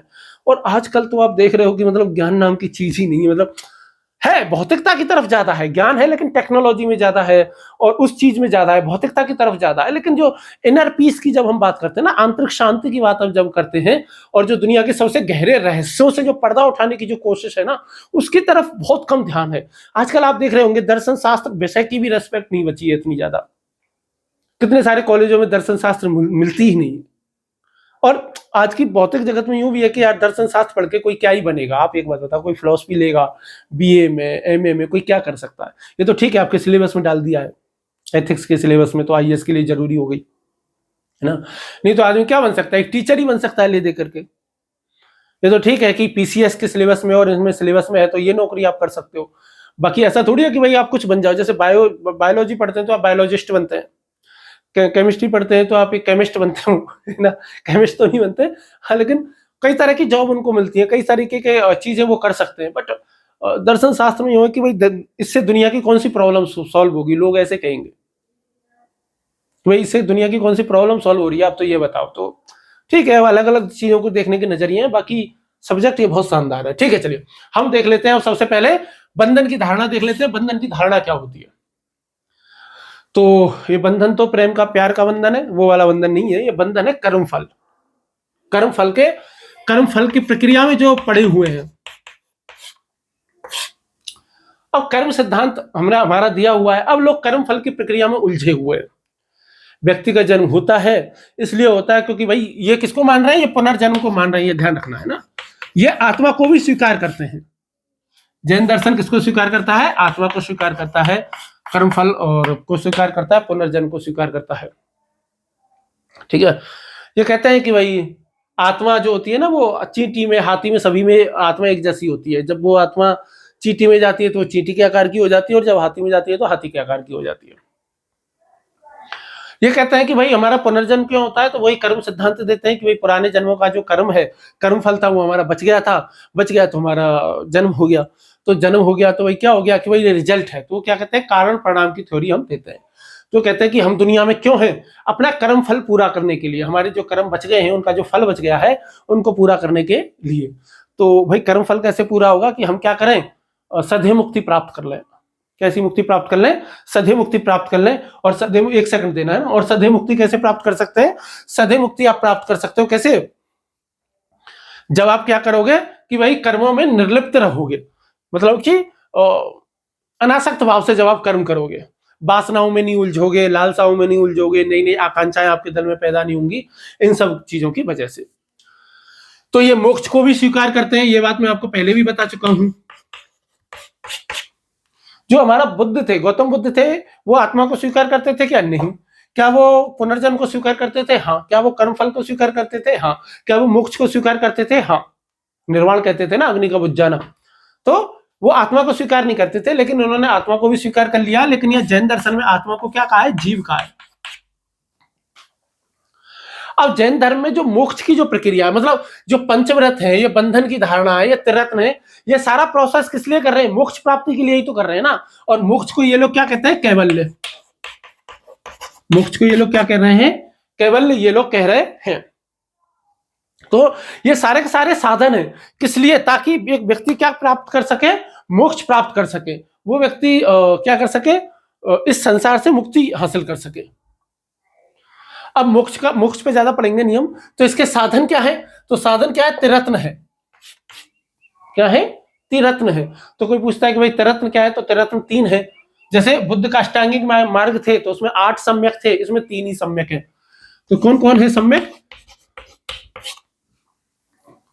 सम्यक। तो इसमें 3 सम्यक कौन कौन से, सम्यक दर्शन, सम्यक ज्ञान, सम्यक चरित्र। सम्यक दर्शन, सम्यक ज्ञान, सम्यक दर्शन, सम्यक ज्ञान और सम्यक चरित्र।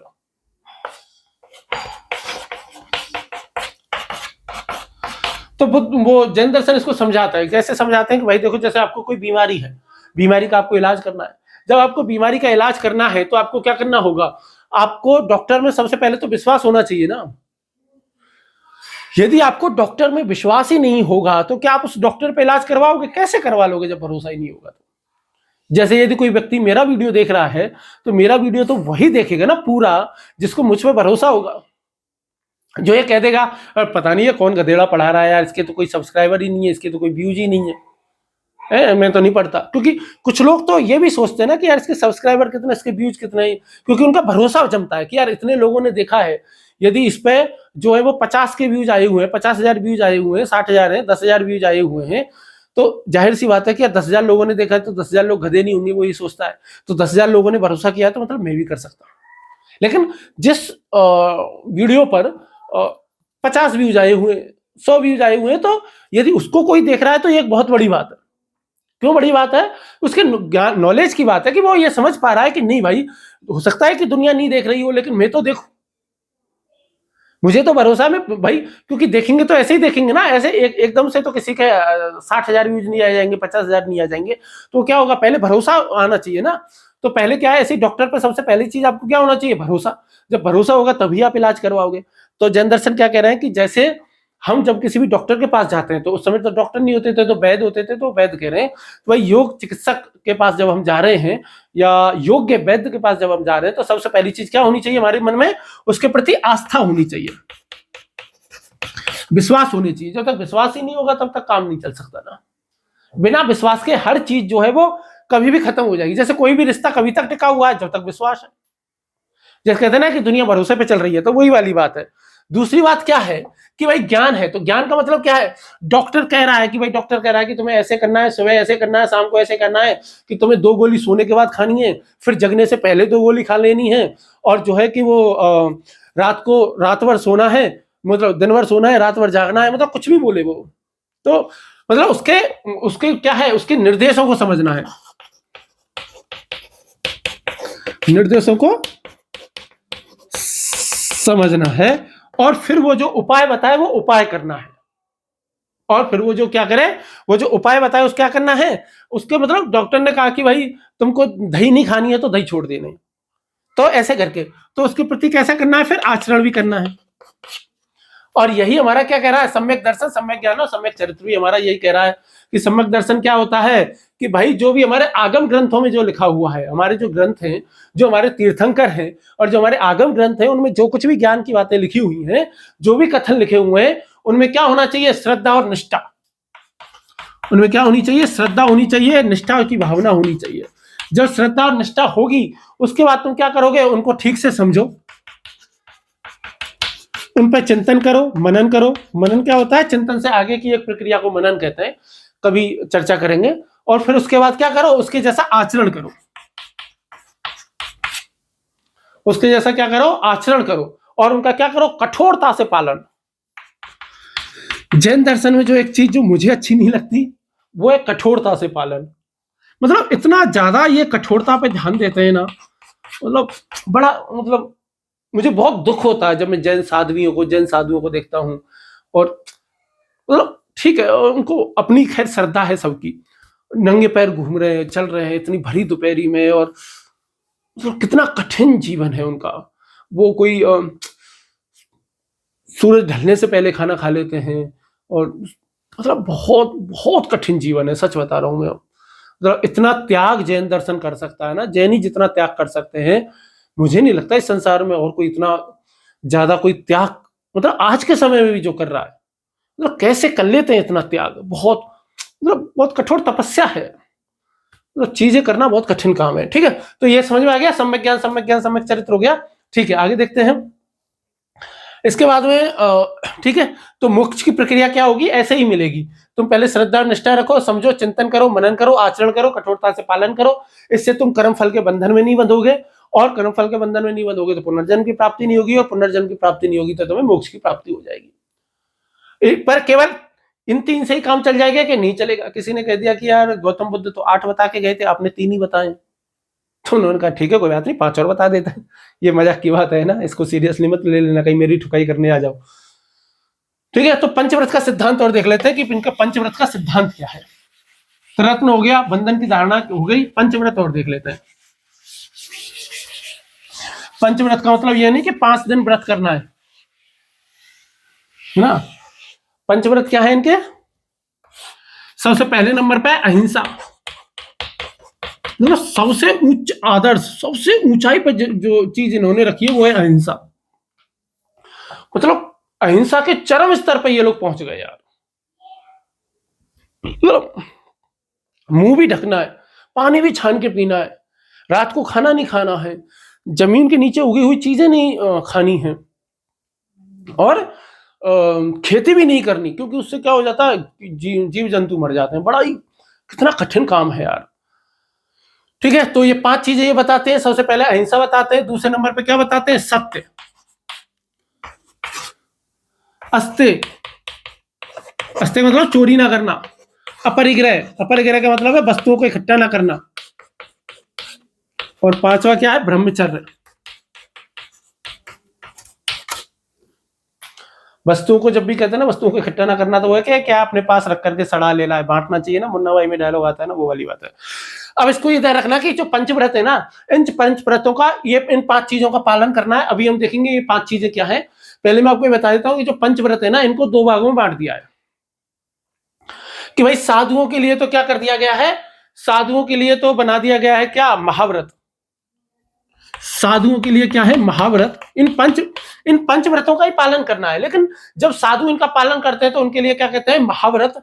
और जब आम आदमी, घर परिवार वाले जो लोग हैं, गृहस्थ में जो लोग रहते हैं, क्योंकि वो तो भाई इस लेवल पे जाके कर नहीं सकते, तो उनके लिए क्या बना दिया, अणुव्रत। अणु यानी कि छोटे व्रत, इनके लिए महाव्रत यानी कि बड़े। महाव्रत का मतलब इनको बहुत सख्ती से पालन करना है।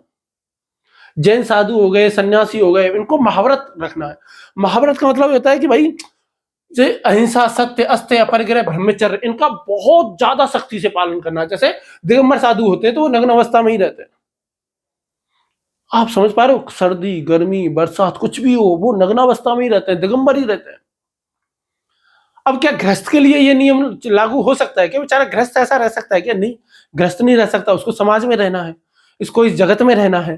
तो फिर उसके लिए क्या है कि ठीक है, कोई बात नहीं है, तुम जो है वो कि फिर श्वेतांबर भी नहीं रह सकता मैं, कोई बात नहीं है, तुम वस्त्र पहन लो। तो इनके लिए चीजें आसान कर दी, लचीली बना दी, सरल कर दी, ताकि ये जो घर वाले जो लोग हैं, गृहस्थ आश्रम में जो लोग रहते हैं, ताकि वो इनका पालन आराम से कर सके।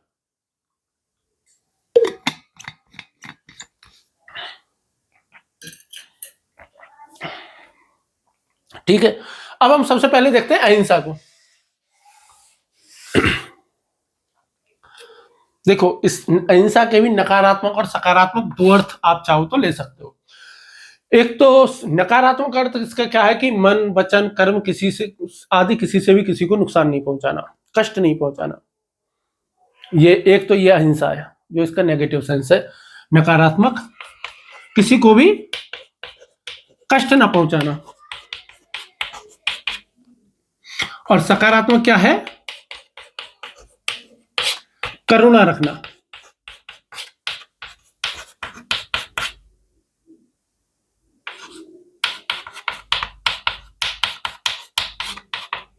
सकारात्मक क्या है? करुणा रखना। भाई देखो, आप में से बहुत सारे लोगों ने कहा है कि सर डिजिटल बोर्ड ले लो, डिजिटल बोर्ड पे पढ़ाया करो, तो आपका बहुत बहुत धन्यवाद मुझे सुझाव सलाह देने के लिए, और आप लोगों ने इतना प्यार दिया उसके लिए भी धन्यवाद। पर अभी क्या है कि देखो, ऐसे तो कहना नहीं चाहिए, आप लोग भी कहोगे कि क्या भीख मांग रहा है, क्या ऐसे बोल रहा है, मतलब अभी क्या बजट का थोड़ा अभाव है ना।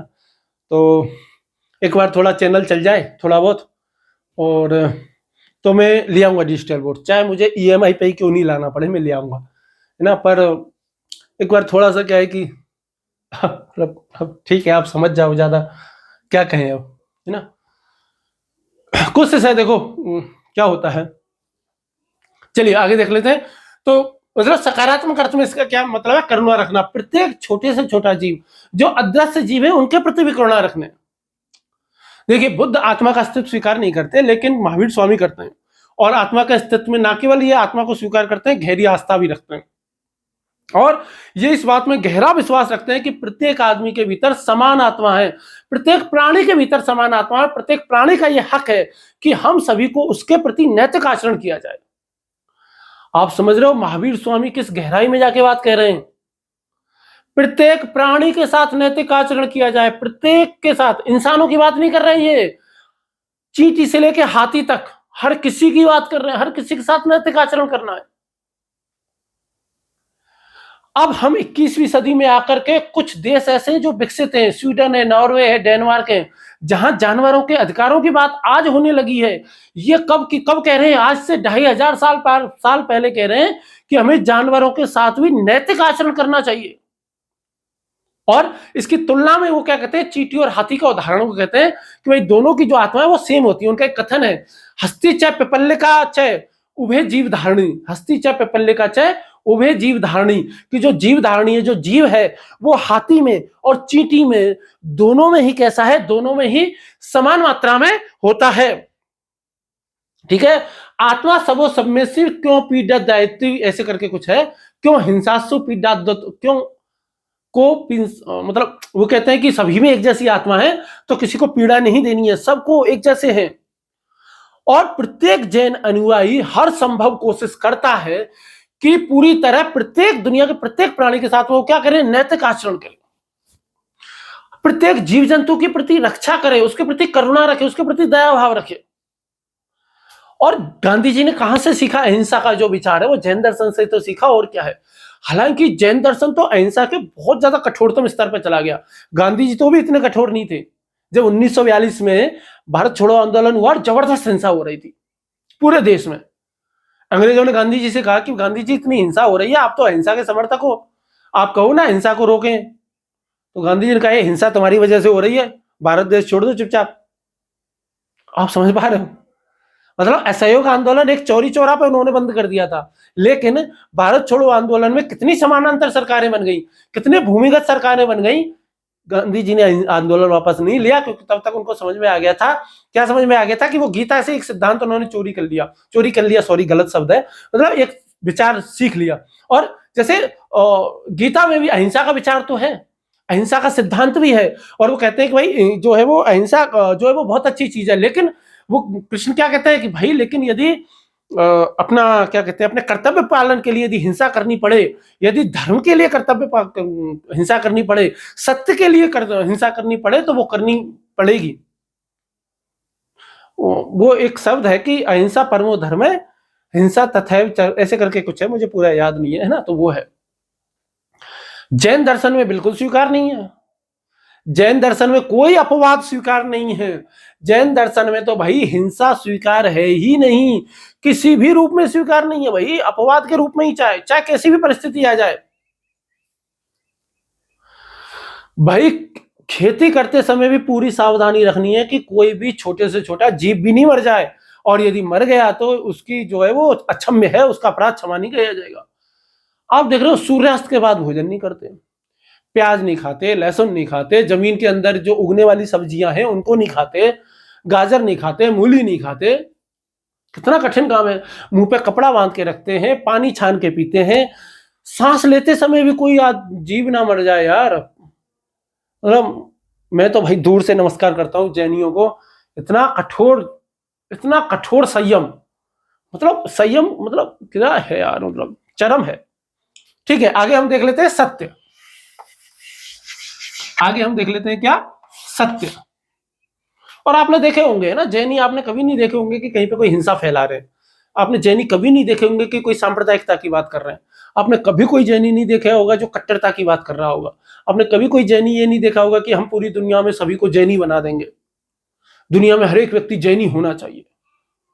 मतलब पर मुझे इनको देख करके लगता है कि होना चाहिए, हालांकि इतने कठोर लेवल पे जाकर के नहीं होना चाहिए, लेकिन यदि हो जाए ना तो वास्तव में ये दुनिया स्वर्ग बन जाए। एक बात तो है, बुद्ध के रास्ते पे चले, महावीर स्वामी के रास्ते पे चले, मतलब विचार तो किसी का भी अपना लो ना यार, क्या फर्क पड़ता है। जैसे आर्ने नैस कहते हैं कि गांधी के रास्ते पे चलेंगे तो दुनिया को बचा सकते हैं। चलिए अब हम सत्य देख लेते हैं। सत्य का विचार वही है, मन क्रम वचन आदि से भाई असत्य का त्याग कर देना पूरी तरीके से। कथन हमें ऐसे बोलने चाहिए कि जो ना केवल सत्य हो बल्कि सत्यम बुरियात प्रियम बुरियात। ठीक है, हालांकि लोग क्या कहते हैं कि सत्य हमेशा कड़वा होता है, पर यह बात सच है नहीं। ये मैं आपको शायद पहले भी मैं आपको ये बात बता चुका हूं। अस्ते का मतलब क्या है, अस्ते का मतलब होता है चोरी ना करना। अस्ते का मतलब क्या होता है, चोरी ना करना। मन क्रम वचन किसी से भी किसी भी धन को, वस्तु को, संपत्ति को नहीं चुराना, मतलब किसी के अधिकार भी नहीं छीनने, हक भी नहीं छीनना है किसी से, हकों की चोरी भी नहीं करनी है। और अंत में क्या है, ब्रह्मचर्य और अपरिग्रह है। तो ब्रह्मचर्य को यदि हम देखेंगे तो मन है, वचन, ये मन वचन क्रम तो हमेशा आएगा ही। वासनाओं का पूरी तरीके से त्याग कर देना। ब्रह्मचर्य में केवल इंद्रिय सुख नहीं आता, केवल ऐसे नहीं है कि भाई यौन कर्म छोड़ दो, कि भाई रमणीय आलिंगन छोड़ दिया हमने, हम तो ब्रह्मचर्य अपना लिया, ऐसा नहीं है। सभी प्रकार की लालसा, आपको यदि आईफोन चाहिए तो वो भी क्या है, ब्रह्मचर्य टूट रहा है आपका। आप ये कह दो कि यार इस शर्ट में मजा नहीं आ रहा यार, शर्ट होनी चाहिए कम से कम, कौन सी शर्ट होती है भाई, मुझे तो ब्रांडेड नाम भी नहीं पता है ना, तो मतलब उसकी रेमंड देख लेते हैं, रेमंड की शर्ट होनी चाहिए। रेमंड के अलावा किसी और कोई शर्ट को मैं तो पसंद ही नहीं करता भाई, मुझे चाहिए रेमंड की शर्ट बस। रेमंड से भी ऊंची आती होंगी ना, वो एक सूट आता है ना, बहुत, किसका सूट आता है जो बहुत फेमस होता है ना, अरमानी का सूट। तो अरमानी का ही सूट चाहिए, उससे कम तो मैं बर्दाश्त नहीं कर पाऊंगा भाई। तो ये भी क्या है, आपका ब्रह्मचर्य टूट रहा है जैनियों के हिसाब से। ठीक है, पर स्त्री गमन तो बिल्कुल, मतलब आप समझ लो कि ठीक है, सोचना भी नहीं है ना। अब क्यों नहीं सोचना है, मैं केवल जैनों की बात नहीं कर रहा, आप ये सीआईडी देख लो, क्राइम पेट्रोल देख लो, और भी एक दो जितने भी सीरियल आते हैं आजकल, तो जितनी भी न्यूज आ रही है सब पर स्त्री गमन की वजह से ही आ रही है। पर पुरुष गमन भी कह लो, बात तो एक ही है, पर पुरुष गमन कह लो चाहे पर स्त्री गमन कह लो। आजकल मतलब जितने भी मर्डर हो रहे हैं यार, मैं तो मतलब पागल हो जाता हूँ। 3 बच्चों की माँ है, 17 साल के लड़के से शादी कर ली, हद हो गई यार। पति को मार के ड्रम में बंद कर दिया, लव मैरिज की है। क्या मतलब लोग कितने पागल हो रहे हैं, मतलब मैं समझ नहीं पा रहा कि आखिर ऐसा क्या है। मतलब जैन दर्शन को थोड़ा तो पढ़ लो यार, जैन दर्शन को मत पढ़ो, गीता को ही पढ़ लो थोड़ा बहुत, गीता को नहीं बुद्ध को पढ़ लो, बुद्ध को नहीं उपनिषदों को पढ़ लो, शंकर को पढ़ लो, किसी को तो पढ़ लो। मैं कहता हूं इसीलिए दर्शन शास्त्र इंपॉर्टेंट सब्जेक्ट है, समाज को नैतिक बनाती है भाई दर्शन शास्त्र। यदि दर्शन शास्त्र इन लोगों ने थोड़ी बहुत भी फिलॉसफी पढ़ी होती ना, इतने बड़े अपराधी तो नहीं बन सकते थे भाई, चाहे कुछ भी हो जाए। मैं नहीं मानता कि दुनिया का कोई भी दर्शन शास्त्री पढ़ा हुआ विद्यार्थी इतना बड़ा क्रिमिनल बन जाएगा। इतना अपराध यार, तुम मूर्ख हो गए यार। क्योंकि दर्शन शास्त्र जो समझ पढ़ लेता है उसकी समझ में आ जाता है कि भाई मुखौटे बदलने से कुछ नहीं होता। ठीक है, इन मुखौटों में कोई सुख नहीं है। भाई ये चौकटा है, इस चौकटे की जगह सलमान खान का चौकटा लगा दो तो आप समझोगे कि ज्यादा सुख प्राप्त हो जाएगा। वैसा कैसे हो जाएगा? हो ही नहीं सकता। जैसे ही आप सोच लोगे कि इस चौकटे से सुख नहीं मिल रहा, ये वाला चौकटा अच्छा लग रहा है, ये वाला चौकटा मतलब चेहरे को कहते हैं, मुखड़े को, तो इस वाले मुखड़े को से के साथ में रहते हैं, इसके साथ में ज्यादा सुख मिलेगा। मैं कह रहा हूं कि उसके साथ भी रह करके देख लेना, कुछ नहीं मिलेगा। सुख की प्राप्ति हो ही नहीं सकती, क्योंकि वो क्या, ब्रह्मचर्य टूट जाता है, लालसाएं बढ़ती जाती हैं, वासना बढ़ती चली जाती है, फिर वो इच्छा कभी खत्म नहीं होती। एक के बाद दूसरा, दूसरे के बाद तीसरा, चौथा, और फिर अपराध ही होते हैं, कुछ नहीं होता। अंत में जाकर के जेल में ही पहुंचते हैं लोग बाग, और या फिर छोड़ो, मतलब समाज ही कचरा कर दिया। जितनी भी रील बन रही है आजकल, सोशल मीडिया क्या हो गया, मतलब ऐसा लग रहा है कि जैसे एक वो है, एक अंग्रेजी की एक लेखिका है, शायद कमला नेहरू ही है ना, कमला दास है, कमला नेहरू नहीं, कमला दास है ना। तो वो कहती हैं कि भाई, कमला दास कहती हैं या एक लेखिका है, वो ये कहती है, अंग्रेजी में उनकी एक पुस्तक है, मतलब एक पोएम है शायद, कि बस one husband is not enough. तो वो वाली विचारधारा है, पता नहीं क्या है ना। चलो, अपरिग्रह क्या है? अपरिग्रह क्या है कि भाई जितनी जरूरत हो उतना ही रखना। अपरिग्रह को समझ लो आप, कार्ल मार्क्स, मार्क्सवाद का विचार। बिल्कुल, मार्क्सवाद क्या कहता है कि भाई पूंजीवाद, ये पूंजीवाद की सबसे बड़ी जड़ है। और जैनी भी क्या कहते हैं कि भाई अपरिग्रह करो, यानी कि जितना चाहिए उतना ही लो, जरूरत से ज्यादा क्यों लेते हो, उतना ही ले थाली में जो व्यर्थ ना जाए नाली में। उतना ही पैसे कमाओ ना जितनी जरूरत है, क्यों लालच करते हो, साधनों को क्यों संग्रह करते हो यार। औरों को भी बांटो, औरों के लिए भी रहने दो। तुम 10-10 फोन रख करके घूम रहे हो, कोई बात है क्या? तुमने जो है वो अलमारियों से, कपड़ों से 10 अलमारियां भर रखी हैं, ये कोई बात थोड़ी होती है। एक सेकंड देना, 10-15 मिनट।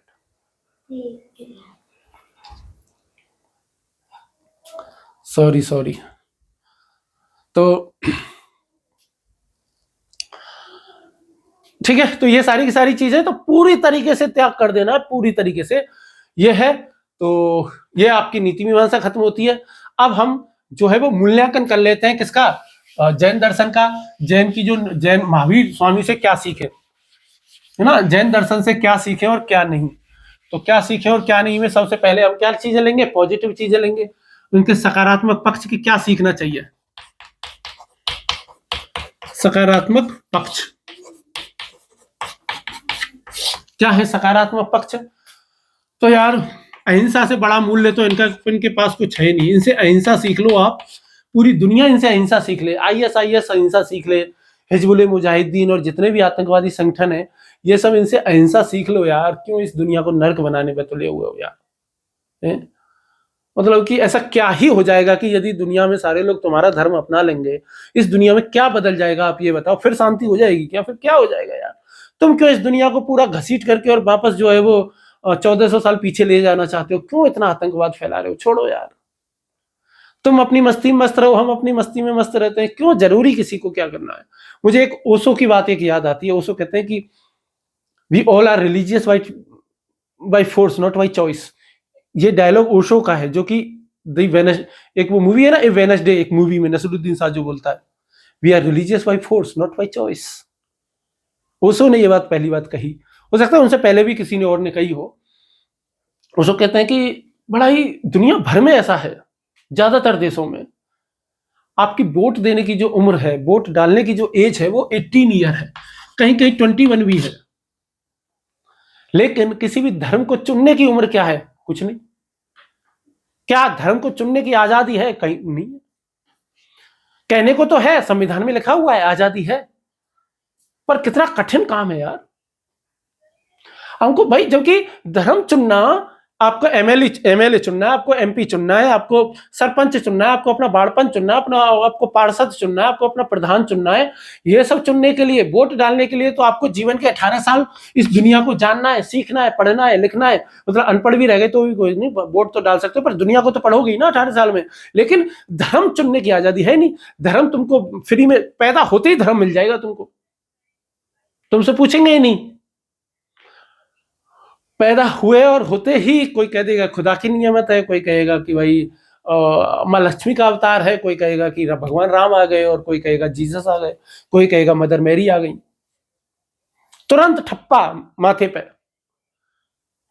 लोग ऐसा क्यों करते हैं समझ में नहीं आती बात। मतलब ठीक है, अब जो भी चल रहा है दुनिया में, जैसा भी चल रहा है, हम तो क्या ही कर सकते हैं। हमारा काम है आईएएस बनना, पेपर पास करना, अच्छे से करना। इन बातों में सीरियसली नहीं लेना, एथिक्स की बातों को, ये फिलॉसफी की बातों को ज्यादातर, है ना। आपको तो अपने करियर पे ध्यान देना है ना, जीवन पे ध्यान देना है, इसी संसार में रहना है, इलोक में रहना है। तो अहिंसा से क्या रोका जा सकता है? आतंकवाद।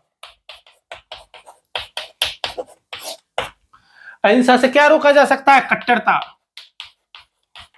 अहिंसा के विचार से क्या रोकी जा सकती है? सांप्रदायिकता। अहिंसा के विचार से क्या रोका जा सकता है? जातिवाद, भाषावाद, नस्लवाद। सभी प्रकार के वाद, जितने भी वाद चलते हैं, सब इससे रोके जा सकते हैं। अहिंसा के विचार से क्या किसकी रक्षा हो सकती है? पर्यावरण की।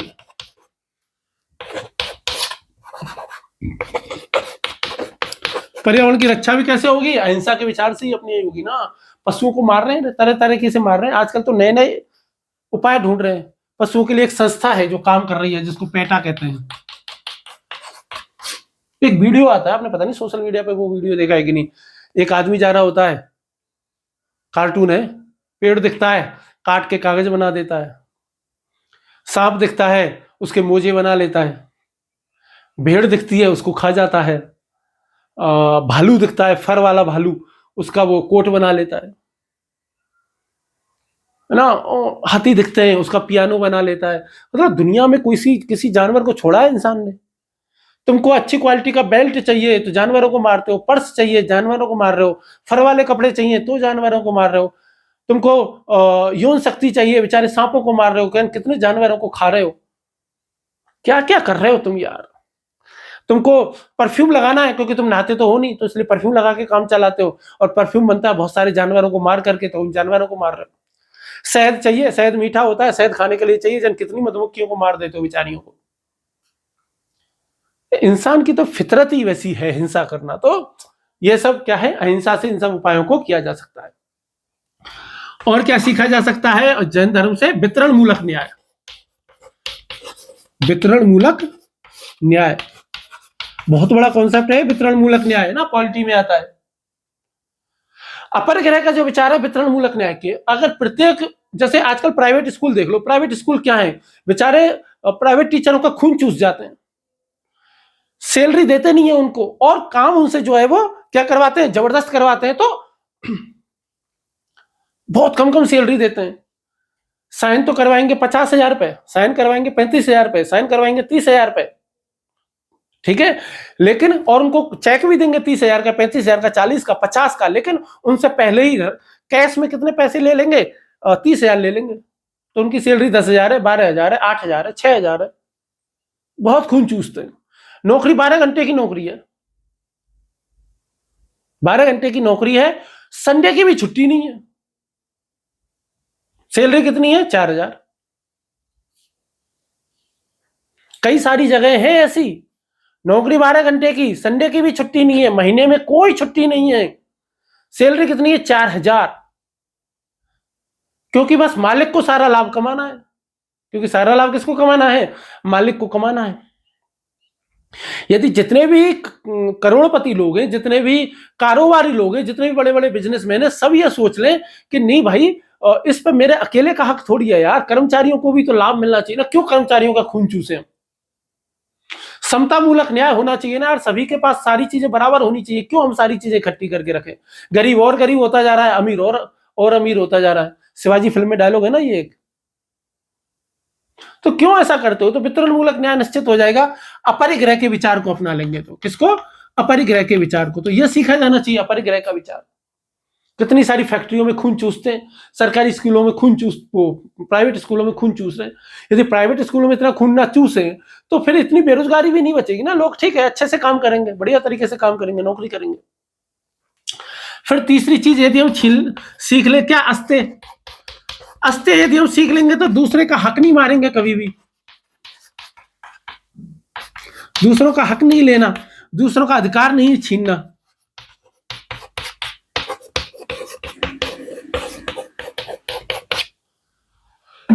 भाषावाद हो गया, नस्लवाद हो गया, क्षेत्रवाद हो गया, जातिवाद हो गया कि भाई तुम भी वैसे ही बनो, हम मैं ये धर्म का पालन करता हूं, तुम भी ये इस धर्म का पालन करो, मैं भी ये काम करता हूं, तुम भी ये काम करो, ये सब कुछ है।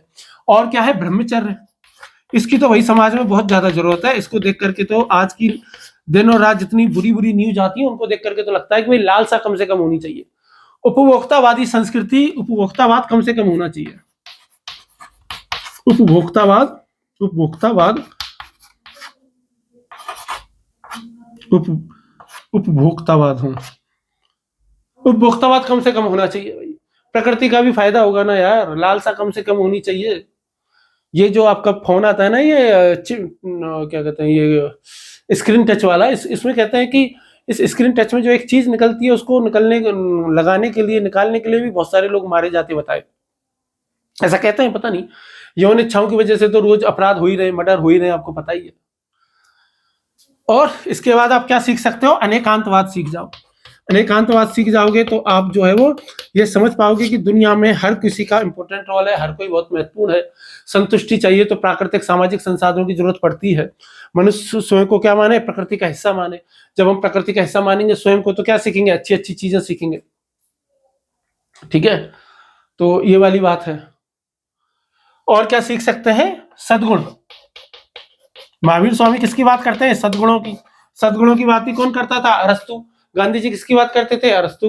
सद्गुणों की सुकरात, प्लेटो, अरस्तु तीनों ही कहते थे ना कि सद्गुणों का सिद्धांत तीनों ही नहीं दिया था ना। महावीर जी का जीवन इसका सबसे बड़ा उदाहरण है। कितनी कठोर साधना की, राज परिवार में पले बड़े थे, राजा के बेटे थे, 30 साल की उम्र में घर छोड़ दिया, 12 वर्ष तपस्या की, जीवन भर दिगंबर बन के रहे, जीवन भर नंगे पैर रहे, जीवन भर लोगों को उपदेश दिए। कितना, बहुत से लोगों ने उनको पत्थर भी मारे, ऐसा कहते हैं कि बुला भरा कहते थे लोग, जाने क्या क्या कहते होंगे ना उनसे।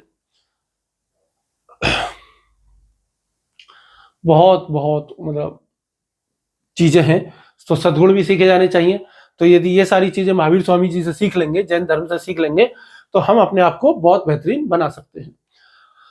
अब हम कुछ इसके नेगेटिव पॉइंट देख लेते हैं। नेगेटिव तो क्या, इसकी सीमाएं हैं। आज से 2500 साल पहले और आज की डेट में जमीन आसमान का अंतर आ जाता है चीजों को देखने में, समझने में।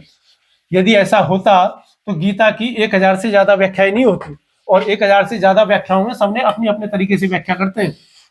ठीक है, वेदों का अनुवाद करते हैं लोग अपने अपने तरीके से करते हैं।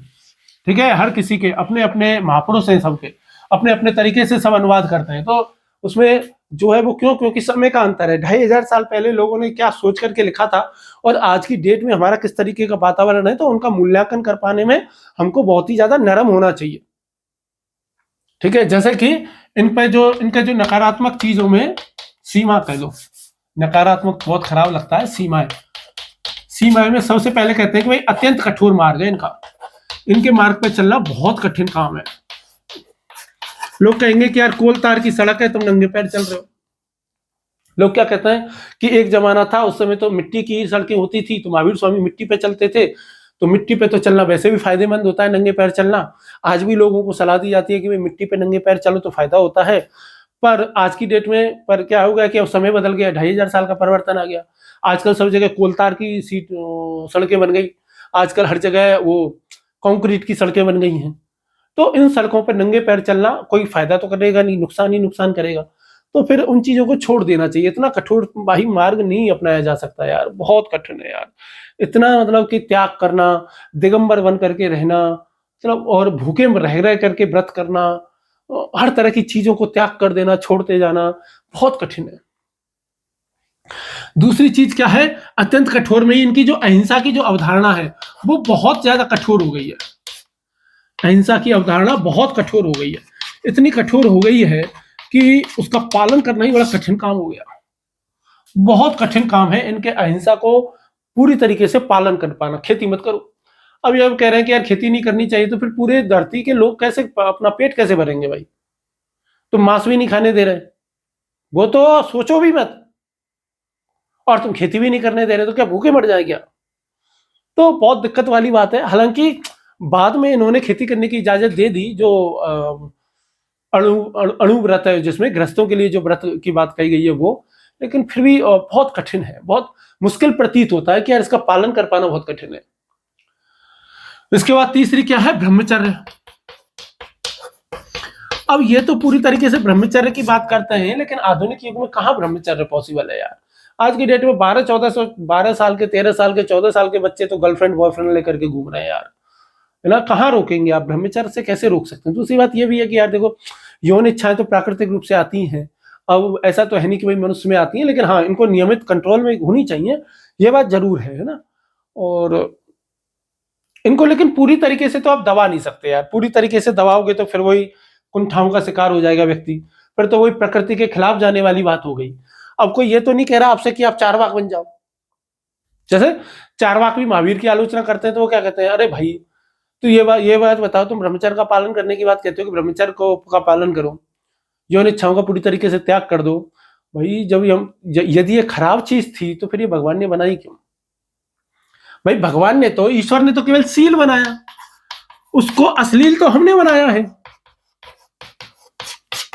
उसको अश्लील किसने बनाया है, मानव ने बनाया ना अश्लील। मानव की दृष्टि ने बनाया ना, मानव के दृष्टिकोण ने उसको अश्लील बनाया। इस ऊपर वाले ने तो केवल शील बनाया था। तो शील और अश्लील का जो विभाजन किया वो तो मानव ने किया ना। तो ऊपर वाले ने तो सहज रूप से यौन इच्छाएं दी थी, जैसे कुत्तों को दी हैं, गधों को दी हैं, दूसरे प्राणियों को दी हैं। तो दूसरे प्राणियों को दी हैं तो वो साल में एक निश्चित समय पे करते हैं, एक निश्चित मौसम में करते हैं, लेकिन मनुष्यों का कोई टाइम नहीं है। वो तो उल्टा, वो तो आजकल तो ऐसी प्रवृत्ति हो गई कि बस 24 घंटे ही बस वो यही सोचते हैं, और लोगों की कोई इच्छा ही नहीं रह गई। टीवी पे जितने भी विज्ञापन आते हैं सब किसके लिए आते हैं कि लड़की इंप्रेस हो जाएगी। ये मोटरसाइकिल चलाओगे लड़की इंप्रेस हो जाएगी, ये कोल्ड ड्रिंक पियोगे लड़की इंप्रेस हो जाओगी, ये परफ्यूम लगाओगे लड़की इंप्रेस हो जाएगी, ये वाला सूट पहनोगे लड़की इंप्रेस हो जाएगी। और जो लाइफ में खेलता है वो पोकर भी खेल सकता है, उससे लड़की इंप्रेस हो जाएगी। मतलब हर चीज से लड़की इंप्रेस हो जाएगी। और लड़कियों के लिए जितने भी बने हैं काले घने लंबे बाल, सब देखते रह जाएंगे, सब देखते रह जाएंगे, सब तुमको ही देखेंगे, वाह ये आइए, वाह ये आइए। अरे भाई सब तुमको ही क्यों देखेंगे, मतलब उपभोक्तावादी संस्कृति है, वही यौन इच्छाओं को पैदा करने वाली बात है। तो ये ब्रह्मचर्य की बात है। और दूसरी बात ये भी है कि जब हमने और तो जैसे पारलौकिकता की एक बात और कर लेते हैं। जैसे ये कैवल्य की बात करते हैं, पारलौकिक की बात करते हैं ना, तो पारलौकिक की बात आप सही कह रहे हो कि पारलौकिकता नहीं होनी चाहिए। और पारलौकिकता की जगह हमारा सारा ध्यान किस में होना चाहिए, इहलोक में होना चाहिए। हम अपने इस लोक को अच्छा बनाने की कोशिश करें, परलोक के लिए बाद में सोचें। पहले ये जन्म तो सफल हो जाए हमारा इस धरती पे, जो 60 70 75 80 साल तुमको जीने, तो इनको तो अच्छे से जी ले हम। जब इनको अच्छे से जिएंगे तभी तो हम परलोक में जाकर के बाद में देखेंगे। वो वाली बात है कि भाई कि खुद मतलब कि वो है ना कि हूरों के चक्कर में अपनी बीबी को छोड़ करके और आतंकवादी बन गए, मर गए। तो ऐसा क्यों काम करना है। जन्नत मिलेगी जब मिल जाएगी, 80 साल बाद मिल जाएगी। अभी जरूरी है कि जन्नत, जब तक 50 साल 60 साल 70 साल तो नैतिक आचरण कर लो, तब तक तो अच्छे से जिंदगी जी लो। तो वो वाली बात है। तो ये सारी की सारी बातें हैं जिनके आधार पर इसकी आलोचना की जा सकती है। तो अब निष्कर्ष के तौर पे हमें क्या कह सकते हैं, निष्कर्ष के तौर पे आप कह सकते हो कि भाई फाइनल में सबसे पहली बात तो स्यादवाद होना ही चाहिए। स्यादवाद रहेगा तो अहंकार मिट जाएगा। स्यादवाद को अपना लो जीवन में, इससे अहंकार का क्या हो जाएगा, नाश हो जाएगा। इसके बाद अनेकांतवाद है। अनेकांतवाद को समझ जाओगे तो समझ जाओगे कि भाई हम में से हर एक अकेला अनेकांतवाद, तो हम में से अकेला कोई कुछ नहीं कर सकता। ठीक है, पूरी प्रकृति जरूरत है, हर किसी का साथ हमको चाहिए ही चाहिए। अहिंसा को अपनाना ही अपनाना चाहिए जीवन में, इससे हमारा जीवन बेहतर होगा ही होगा। और इसके अलावा जो है वो ब्रह्मचर्य को भी हमें अपनाना चाहिए, लेकिन बुद्ध की तरह मध्यम मार्ग पर चल करके, बुद्ध की तरह मध्यम मार्ग पे चलते हुए हम लोग अपने को क्या अपनाना चाहिए, ब्रह्मचर्य अपनाना चाहिए, ऐसी सत्य अपनाना चाहिए, ऐसी अस्त्य अपनाना चाहिए, ऐसी अपरिग्रह अपनाना चाहिए। इनके जितने भी विचार हैं उन सभी को जीवन में निश्चित रूप से अपनाओ, आपका जीवन बहुत बेहतर होगा। पूरी दुनिया अपना लेगी तो बहुत बेहतर होगा। लेकिन ये जितना कठोर कहते हैं उतने कठोर में मत अपनाओ। आज के दौर में उनको, आज के दौर में प्रासंगिक बना के अपना लो ना। क्या बात है, जैसे महावीर स्वामी बहुत ज्यादा ब्रह्मचर्य की बात कहते हैं, तो वो तो ये कहते हैं कि जूते भी छोड़ दो, है ना। लेकिन तुम मत छोड़ो ना, तुम क्यों छोड़ते हो। तुम कपड़े मत त्याग करो। आज के समाज की आवश्यकता है कपड़े पहनना, जूते पहनना, क्योंकि उस समय जूते बनते थे चमड़े के, चमड़े के लिए हिंसा करनी पड़ती थी। पर आजकल तो कपड़े के भी बन रहे हैं ना, आजकल रबड़ के बन रहे हैं, आजकल प्लास्टिक के भी बन रहे हैं। तो क्या दिक्कत वाली बात है, कौन सा उससे कोई हिंसा हो रही है। तो आज पहन सकते हैं, समय बदल गया है। पहले मिट्टी की सड़कें थी, आजकल कोलतार की सड़कें। तो समय तो बदल जाता है ना, समय बदल जाता है तो वो चीजें भी बदल जाती हैं। तो एक ओशो की एक कहानी है, मेरे को याद आ गई, आपको वो तो सुना दूं लास्ट में, ऐसा टाइम खूब हो गया है। ओशो की एक कहानी है, तो कहते हैं कि एक व्यक्ति था, घर पे था, तो बिल्कुल नंग धड़ंग था, लेकिन उसने टोपी पहन रखी थी, पैरों में जूते पहन रखे थे और टाई लगा रखी थी। घर पे कोई आ गया तो उसने घंटी बजाई तो उसने दरवाजा खोल दिया उसी हालत में। उसको देख करके वो उनके, यार ये क्या पागल आदमी है यार, आए वो कोई बात नहीं, उसने कहा अंदर आओ। वो आ गए बेचारे, बैठ गए तो उनसे रहा नहीं गया। उसने पूछा, साहब यार आप ये क्या बन करके बैठे हुए हो यार? बोले कि यार देखो ये टाइम ऐसा है, मेरी फुर्सत का टाइम है, इस समय मुझसे कोई मिलने नहीं आता। जब कोई नहीं मिलने आता तो मैंने सोचा कि यार अपने प्राकृतिक स्वरूप में रहते हैं जैसा भगवान ने बनाया है। तो उसने कहा वो बात तो ठीक है, पर लेकिन आपने टोपी पहन लगा रखी है, टाई लगा रखी है और जूते क्यों पहन रखे हैं? अरे मैंने सोचा क्या पता कोई भूले भटके कोई आ ही जाए, तो इसलिए पहन ली है। तो ये वाली कहानी है। तो हमें हर चीज को वर्तमान संदर्भ में प्रासंगिक समझ करके ही अपनाना चाहिए। जैन धर्म की प्रत्येक चीज प्रासंगिक है आज के दौर में, लेकिन उसमें कठोरता थोड़ी कम कर दो, आज के समय के हिसाब से उसे अपना लो, जीवन बहुत बेहतरीन हो जाएगा आपका, पूरी दुनिया का। चलिए फिर नेक्स्ट क्लास में मिलते हैं। धन्यवाद, बहुत बहुत आभार आपका, और आपका प्यार आपका जो मिल रहा है उसके लिए बहुत बहुत आभार, बहुत बहुत धन्यवाद आपके इतने प्यार के लिए। और कोई गलती हो तो उसके लिए क्षमा है भाई, कुछ भी गलत शब्द यदि निकल जाए, कोई मजाक में कुछ बात हो जाए। और चलिए फिर नेक्स्ट क्लास में मिलते हैं, तब तक धन्यवाद, नमस्कार, धन्यवाद, प्यार करते रहिए ऐसे ही ना, धन्यवाद, नमस्कार।